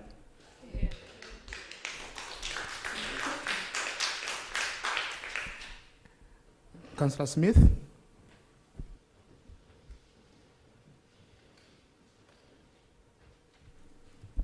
Thank you, Lord Mayor.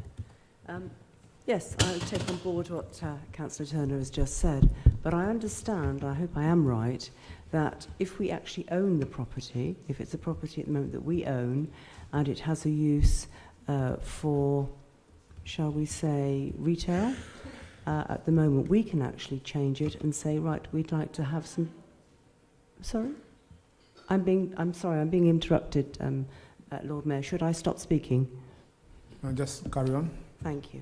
I understand that we can, in fact, actually use that for housing, and that could be, in fact, social housing. So if we actually own the building, we can actually, under the local plan and national planning rules, actually change its use from an employment site, possibly offices or retail or whatever, to housing as such. And that's one of the things I'd like to see this council considering more. Thank you. Any more speakers before we I take a vote on the local plan? Councillor Brown. Yes, thank you. I reserved my right to speak earlier as seconder. I think I would say that Councillor Turner made a lot of the points I would have made. Just in terms of housing and employment versus employment, as he quite rightly says, every employment site in the city has the ability for the landowner to put housing on it. That was one of the policies we put through in the last local plan. Doesn't mean that the City Council, as a planning authority, can make people put houses on it. And I think this is I'm frankly quite upset at the number of people in this chamber who seem to be perpetuating the myth that that is the case. Because it's a frequently misunderstood thing that I think a lot of residents of our city often say, and it's quite understandable for people who haven't been through planning training, but there shouldn't be anybody in this chamber who has not been through planning training. We do not have the ability to make employers put housing and frankly, nor should we want to lose every employment site in the city. We want employment and housing. And we do make sure that we have the best possible ability to get housing in various different places across the city. We have completely the opposite policies to, for instance, South and Vale, who have got incredibly tight policies on employment on their sites and very little on housing, whereas ours is the reverse. I think also worth noting that some of the other sites that people have been sort of making reference to during the course of the debate around the Botley Road and Oasley Mead, not only is there employment on those sites currently, but the Environment Agency would oppose building of housing on those sites because of the flood risk. So, again, this is not just, the council making policy on its own without reference to proper authorities. This is, listening to those agencies who are going to have a very firm view and would not allow housing on those sites. But the most important thing, I think, today is that we are going through a process because we are being judicially reviewed in an effort to try and stop a local plan being put in place. And I find that really regrettable. I think that it's really important that we have a local plan in the city. I think our local plan is excellent. I think it's got some really good environmental policies in it. I think it's got some really good housing policies in it.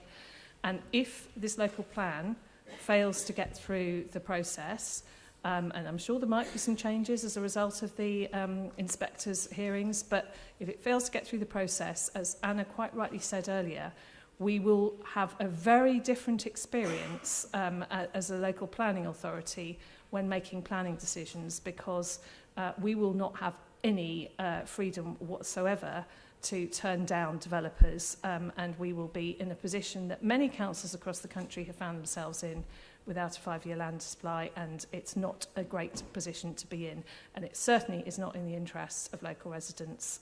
And so I am very happy to support this local plan again, and I hope it wish it on its way to the inspection process, where these sorts of issues can be debated in full by both people who object to elements of the plan, but also the planning inspector.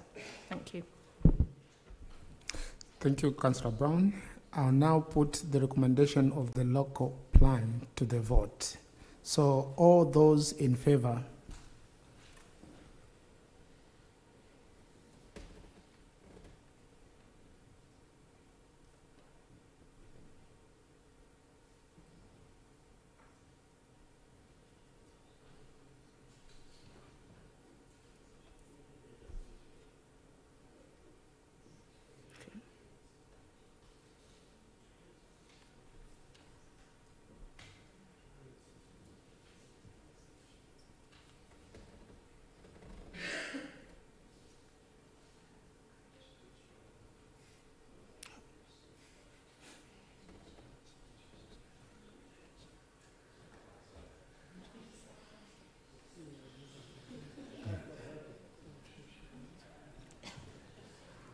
Apologies, just keep your hands up.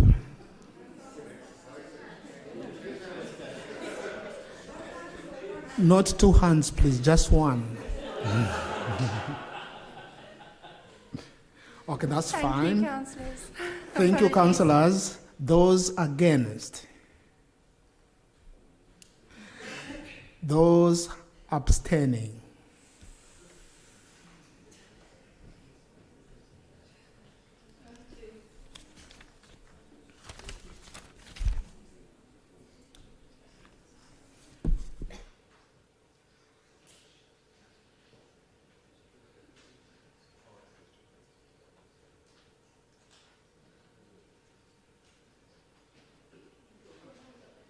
Just bear with us.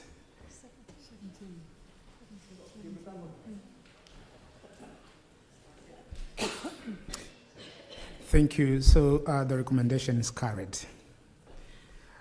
We are now going to item number 11, Litmore Neighbourhood Plan. I believe Councillor Wrighton is introducing the report. I'm not, I'm leaving.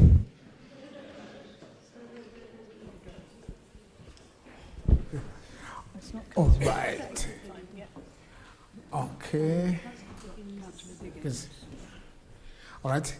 I believe Councillor Diggins, you are introducing the report?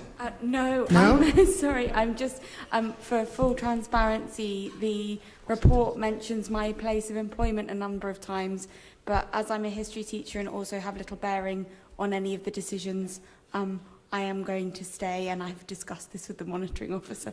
Thank you. All right. Thank you. That now leaves Councillor Brown to introduce the report. Thank you very much, Lord Mayor. This plan's been a very long time in the making, having started pre-COVID. It went through public referendum on the 29th of January this year with overwhelming support. I'd like to thank Jan Pullin and Tony Yude for really driving this one through to its completion over a number of years. I move the report. Thank you. Do you have a seconder? Councillor Otino, do you want to speak now or reserve your right to speak later?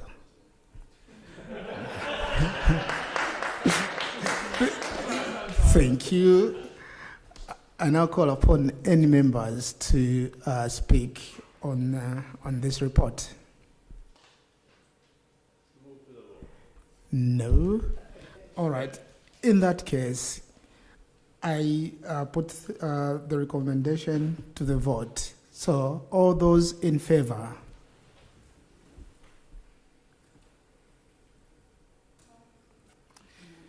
That is unanimous. Thank you so much.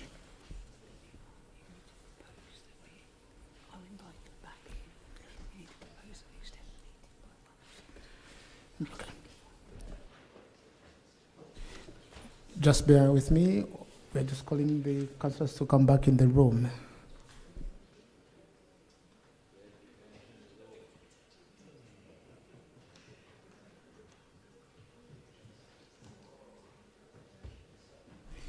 Yes, Councillor Powell. Thank you, Lord Mayor. Presuming that we are now moving to motions, I'd like to move a motion without notice that we suspend standing orders, enabling us to carry on till 9:25, allowing the full hour for motions as set out in the Constitution. Thank you very much. Do you have a seconder? Councillor Jarvis. All those in favour of extending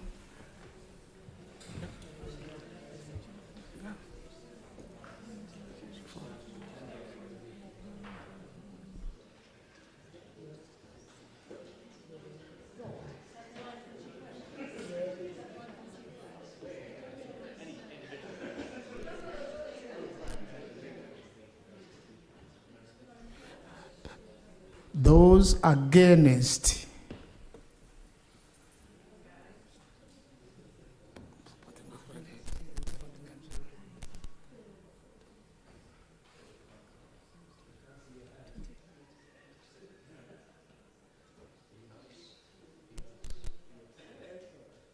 That is defeated. All right, councillors, Those- that was defeated. Therefore, the meeting must end at 9 o'clock. It is now 27 minutes past 8, and we will deal with the motions until such point that we need to give the warning for you to conclude the debate and move to a vote. We will take a view, depending on how quickly we get through the first motion, as to whether we start the second motion, depending on how much time is left. Thank you, Emma. We go to agenda item 18A. I call upon Councillor Turner to introduce the first motion.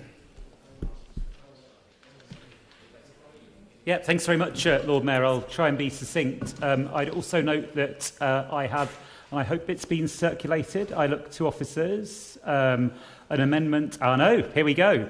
An amendment tabled in my name, which I think tries to meet all three of the other amendments, at least in part. And given that we're short of time, and given I know there's a lot of interest in a second motion, even if I haven't quite persuaded you, you might decide discretion's the better part of valour and to go with my composite amendment, and then we'll get two motions in. So it's been my strong impression from my part of Oxford, but more broadly, that the issue of illegally modified e-bikes, illegal e-bikes, scooters, some of the scooters which aren't authorised, and the mini-motos that are a real source of fear, particularly to some of the most vulnerable road users around. I think we all know people who've had collisions. We know others who've had near misses. And it's particularly frightening for parents who are out with young children on their bikes, particularly frightening for those who are less mobile, those who are out after dark, and so on. We know that where there are off-road cycle lanes, there's a particular worry. And of course, it's the very people who want to be safe, who gravitate towards those lanes, and then they find themselves confronted by vehicles going way too fast, and it's really distressing. Another area I'd point to is the towpath. Again, I've noticed, particularly since COVID times, that space has become ever more congested. It is just not fair, next to water, next to older people going for a walk, next to kids walking along, people pushing prams, to have e-bikes, illegally modified e-bikes, whizzing down the towpath, upsetting people, causing real anxiety. I'd also say, and I reference this in a motion, that it's not fair on those bits of the industry and those retailers who are doing the right thing and are selling the kit which is in compliance with the rules. We also know as well about some of the dangers of charging the illegally modified devices. And then lastly, and you'd expect to hear this from a Labour person, I think there's an issue around the exploitation of workers. I think that was the sentiment of one of the amendments as well. I'm a trade unionist, and it's my view that workers should not be exploited by big tech platforms who may encourage and incentivise those workers to rely on illegally modified e-bikes to make money for their hedge fund owners. That's why I want to put the motion. That's why I think we need to make a stand. It's my strong impression, actually, that quite a lot of MPs, including at least one of the city MPs, have been pushing on this because the feeling is government is aware of the issue but isn't going far enough, fast enough, and more needs to be done. It's my impression as well that our communities really expect us to be stepping up on this. And some of it, frankly, does need to be about enforcement. And again, if there's a difference between the proposers of the Third Amendment and myself, it is that actually some of this is, I'm afraid, if people are breaking the law and they know they're breaking the law, then they should be held to account for that. And it's just not right. It's a crime to be riding around on these things on public roads, and it needs to be dealt with. And individuals need to be held to account for their actions. So on the self-amendment, let me just explain on the Independent Oxford Alliance one. I think it would have been implicit anyway in our kind of letter to the Secretary of State, she should consider legislation, but really happy to make that clear. So I've taken on board that wording.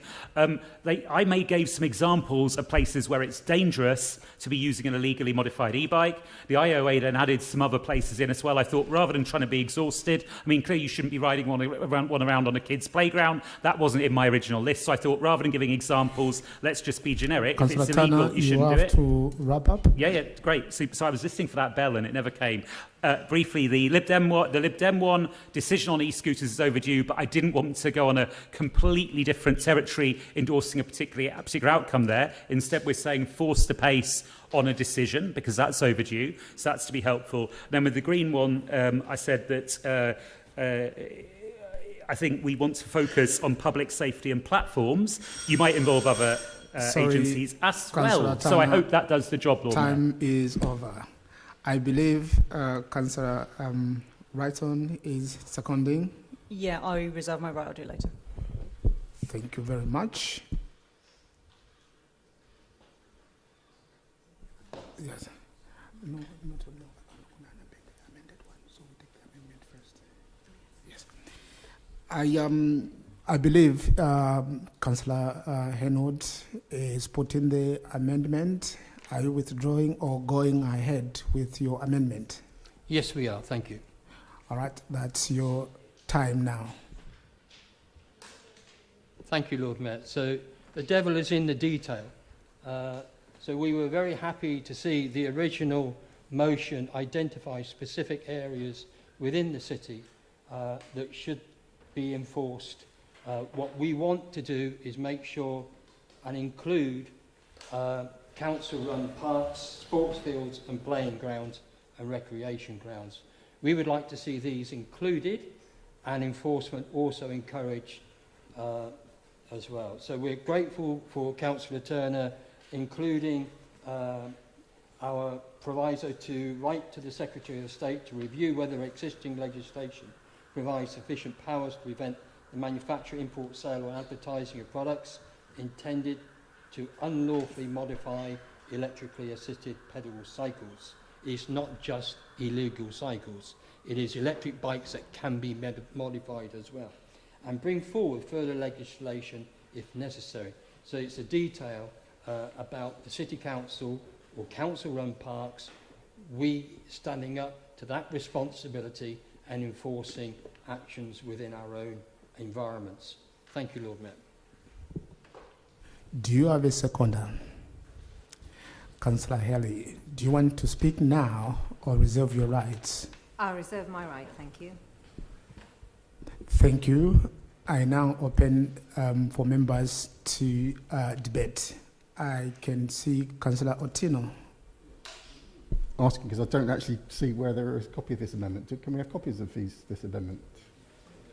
I don't see it on ModGov.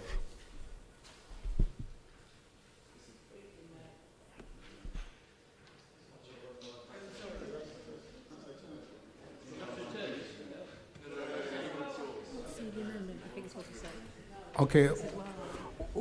Well, they're secreting the amendments. I call upon Councillor Clarkson to speak. I did see your hand up.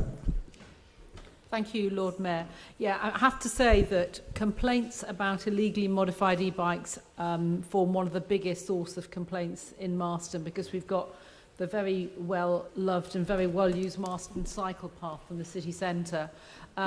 One of my main concerns is that these illegal bikes actually work against active travel, which we're supposed to be supporting. The people who complain about them are push bike users and pedestrians and dog walkers.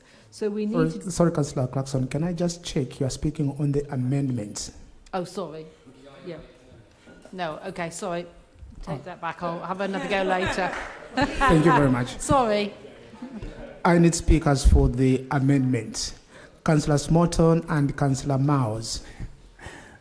I think this is harmless if duplicative. I suggest that we vote in favour of it because as far as I can see it does almost nothing semantically and renders the motion largely the same. I suggest we move on.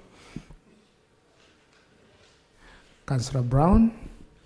Yeah, I agree that we should move to a vote quickly on this, but I would actually like to oppose it. I think it causes problems to the motion because it muddles up areas which are genuinely publicly controlled, where the law would apply, and areas which are not, like our parks, where it would be very, very difficult to enforce the legislation. So I think it actually undermines the motion. And I think it's much better to leave it open and say, you know, we would wish to enforce wherever we can, which is what effectively the motion says as amended. Councillor Hill, you reserved your right to speak. This is your time. I'll be very brief. I just think that just because it's difficult to enforce something doesn't mean that we shouldn't try. So I would suggest that you support our amendments and then you can move on to the next item. So please support these amendments to improve the wording and the clarity of the proposal. Thank you. Thank you all. Just to clarify, we are now voting on the amendments. Those who are in favour of the amendment. The IOA amendment.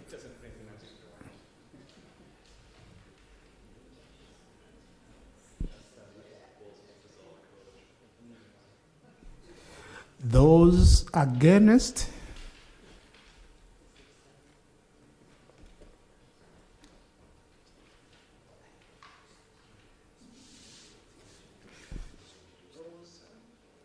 Thank you. Those abstaining?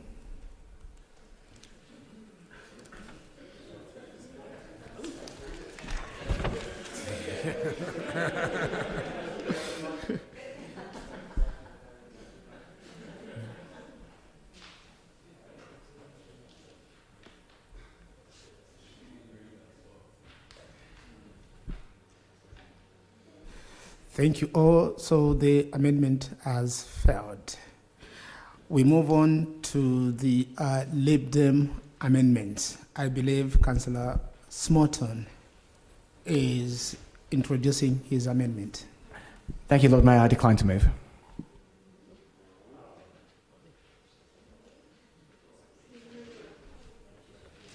Sorry? I said, thank you, Lord Mayor. I decline to move the motion. Oh, all right. All right. Okay. Is that the other way of saying you have withdrawn your amendment? All right. Okay. We go to the green amendment. Yeah. This one. To the green amendment. Yeah. Thank you. We now go to the green amendment. So we have got Councillor Davis introducing the amendment. Yeah, thank you, Lord Mayor. Just quickly, so whilst we agree with aspects of the original motion and that these illegal e-bikes are a significant concern to public health and safety, we're concerned over the lack of thought put towards the exploitative nature of the meal delivery apps, which are by far the larger cause of these bikes in our city, with up to 70% of urban e-bike users estimated to be food app delivery drivers. The gig economy model of these apps forces many delivery drivers into situations where they feel these bikes are required, and although I welcome recognition of how central worker exploitation is to this issue, I'm concerned that the original text still does not do more than seek to simply criminalise the symptom and not address the root cause. It's not a problem that can be policed out of existence. Crucially, however, and what the Labour amendment does not care to address, is the issue of immigration enforcement. As many of us in the Chamber will be aware, in the recent months there have been major concerns regarding police collaboration with immigration services during e-bike stops. Police have been accused of stopping delivery riders under the guise of e-bike checks with immigration enforcement and then attempting to check the immigration status of those stopped. This enforcement therefore creates a very real, explicit and targeted danger for those with precarious immigration status. It will go against our declaration as a city of sanctuary to tacitly endorse these stops, which have further criminalised and terrorised black, brown and immigrant delivery workers and residents. Hence we submitted the following amendment in attempt to get to the heart of the motion and ensure we stay true to our values of sanctuary and justice. Thank you. Thank you. Do you have a seconder? You can speak now or reserve your right. I will speak now in the hope that we might make quick progress, but I understand members may have different views. So thank you, Lord Mayor. I should say unlawfully modified e-bikes are perhaps the thing I get the single most emails about, so I appreciate the thrust of the motion.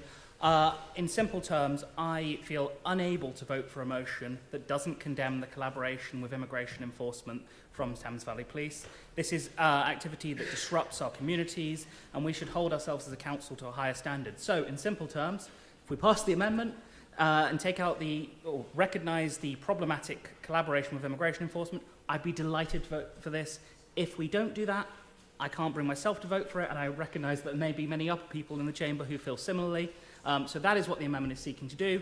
Given where we are with time, I will leave it there. Thank you. I now ask members to speak on Green's amendment. I can see Councillor Turner. Thanks, Lord Mayor. Fine. I mean, this surfaces a difference of opinion. Maybe 3 quick points. I mean, one is on the kind of root causes bit and the enforcement. Totally hear what the councillors are saying, but there still has to be a place for enforcement if people are acting in a way which is outrageous and illegal. I'm afraid that means the things need to be got off the road, they need to be confiscated, and they need to be crushed. And that we should, for all, by all means, should address some of the root causes, and they're carefully referenced in a motion, but there needs to be enforcement as well. That's the first point. The second point is this council has a long and proud record of saying that when it comes to migration enforcement, we would not, for example, welcome or cooperate with it in respect of HMO licensing, right? And I want to put that out there because that's very important, that in circumstances where a tenant is concerned for their safety, but they think there may be unpleasant consequences for them or family members or something like that, they're much less likely to complain, so we're really clear that has no place.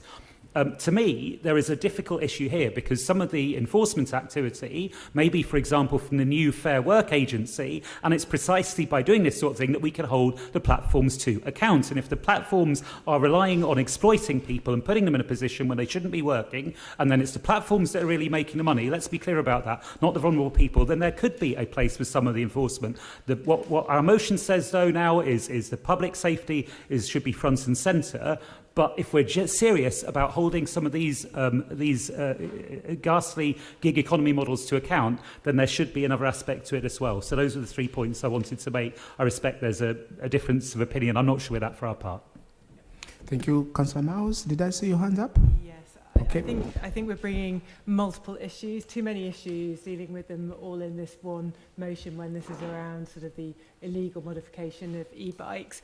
You know, we're focusing on the cooperation of Thames Valley Police with immigration enforcement. I think that's a separate discussion. And a fairer society is one where rules are enforced, and it's appropriate that different enforcement agencies do work together at times and on complex challenges. And as I say, I think the police's job is to enforce the law, and so it's right that they're working on that, and they may and may not work in parallel with other enforcement agencies. So I think bring back another motion to deal with some of the issues you've raised, but let's not deal with them in the e-bike modification one, and therefore for this reason we'll be abstaining on the amendment today. Thank you. Councillor Dow. This amendment does not seek to say that there is no place for enforcement of illegal e-bikes. It just seeks to look at both the context and also to look at the fact that if you're booked for one crime, that should not mean that your status in this country is suspect. When the police were stopping illegal e-bikes on Cowley Road, they were doing the right thing. When they were asking to see evidence of people's right to be here and right to work, that should have been nothing to do with it. We should not be asked, just on the basis of what we're doing, whether we have the right to be in this country. That is oppressive. It's a tactic used by oppressive countries, and we do not want to be like that.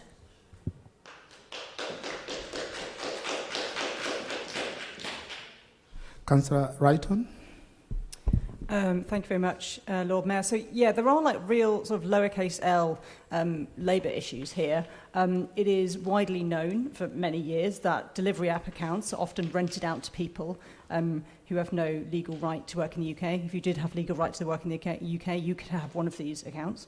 So what we have here is a bunch of tech companies throwing VC funding at enabling people to work illegally for less than minimum wage, you know, almost certainly. You know, they're not making that much money to start off with from these apps without even before paying rent to those basically intensely unscrupulous people who own the account, while simultaneously making our streets more dangerous. I'm not sure we want to be picking and choosing what laws to enforce here.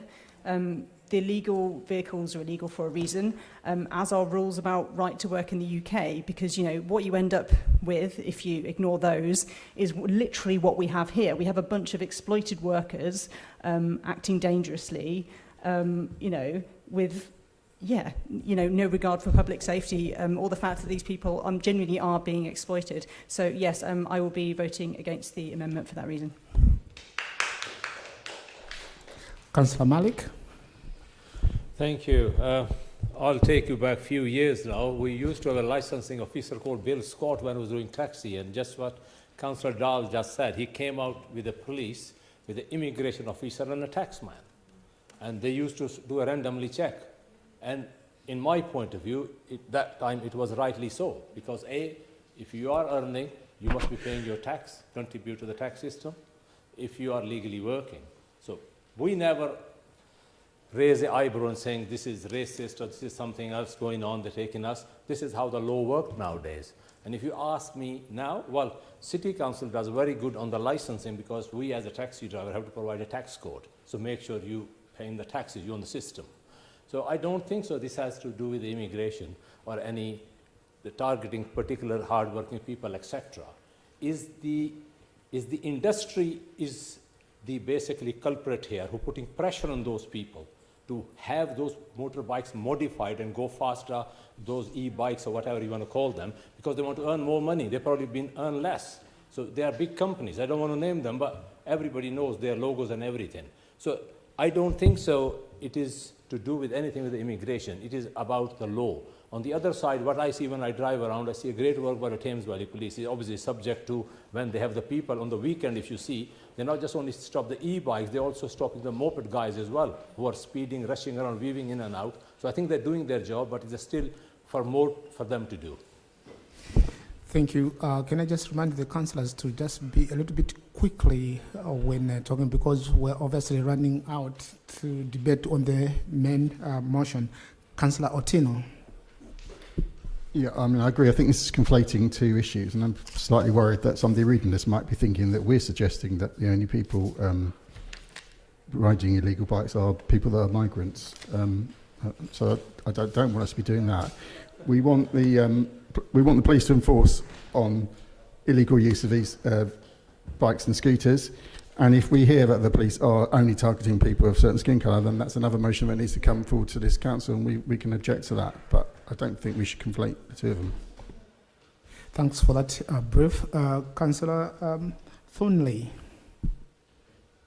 Yeah, I had a point on the enforcement. I feel like it's important to remember we're talking about extrajudicial police powers to just go and seize something and crush it. It didn't take me a lot of Googling to find cases where they've taken legal e-bikes. They took one, West Midlands Police recently confiscated one that was hired out by Birmingham City Council and crushed it. This doesn't go to a judge or a magistrate, the police just do it.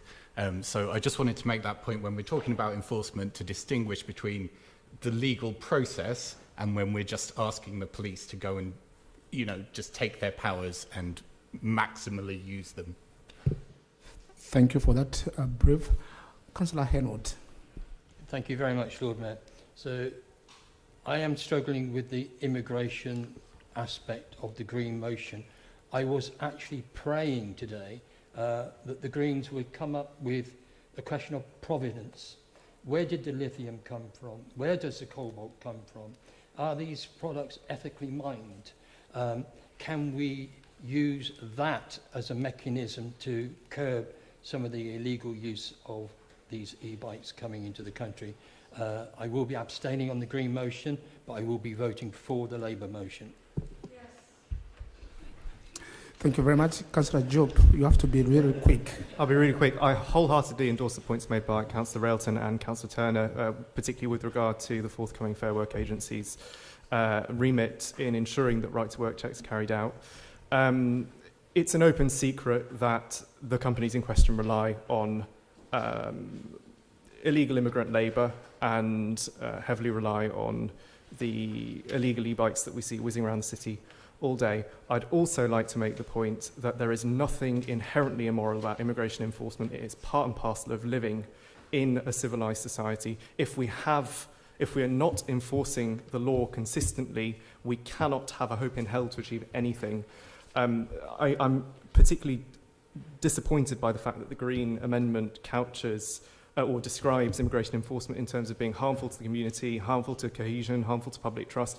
What's harmful to public trust is the notion that if you commit an offence, the offence of being in this country without leave to remain, if you work without permission in this country, you do not have, that isn't enforced. You don't get the appropriate sanction. I think that is exactly the sort of reasoning that is leading to division in our country and has caused the far right to become emboldened and to make ridiculous claims about two-tier policing. So please, let's stop this ridiculous student politics and just say that we need to enforce the laws that we have. Thank you.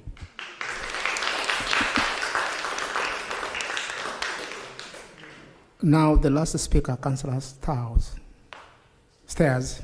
Yep. I absolutely agree with Councillor Judd, and we need to put things into proportion. If you're stopped by a police officer, you're likely, whoever you are, to be asked for your identification, for your driving licence. It's the same across the board, as should the law be. Thank you. Thank you, all speakers. We now have to vote on the Green Amendment. All right. Oh, yeah. Councillor Powell.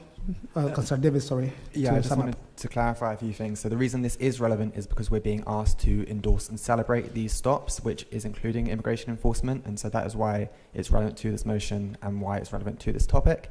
I completely agree industry is the culprit, but I do not think we address this problem by terrorising people who are expected to get by on very little if they are asylum seekers. Of course, I'm not saying that all e-bike users are asylum seekers, and that was not at all suggested in the motion, but I think that you need to address the system and not terrorise the individual, people who are expected to live sometimes on as little as £7 a day.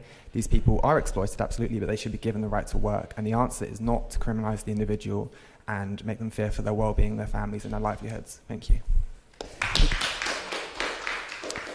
Thank you. I'll now put the amendment into the vote. So those who are in favour?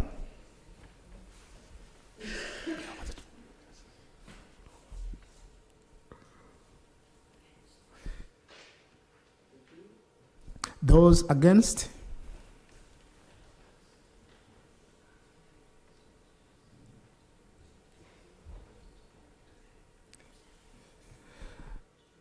Thank you. Those abstaining? So the amendment has fallen.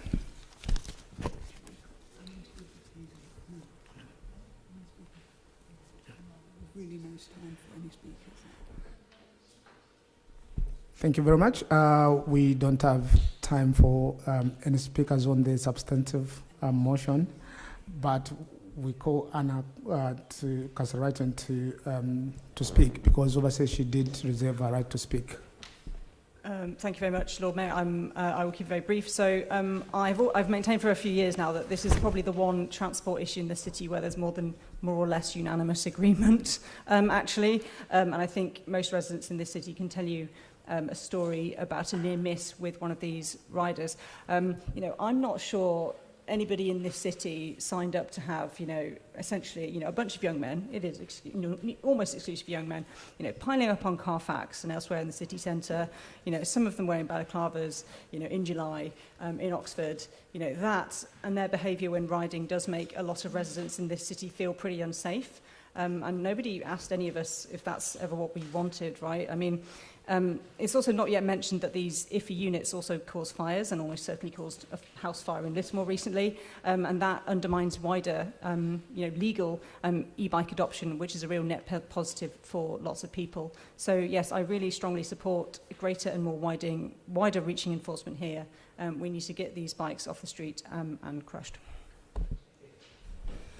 Councillor Turner to sum up.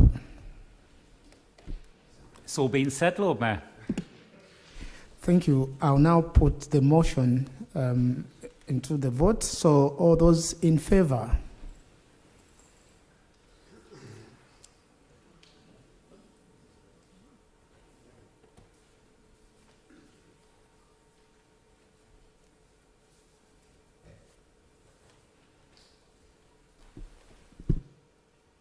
All those against?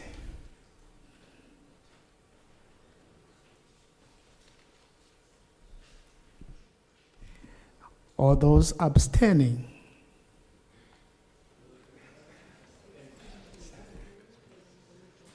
Thank you. The motion is passed. All right. Thank you so much. My first meeting is closed. Thank you.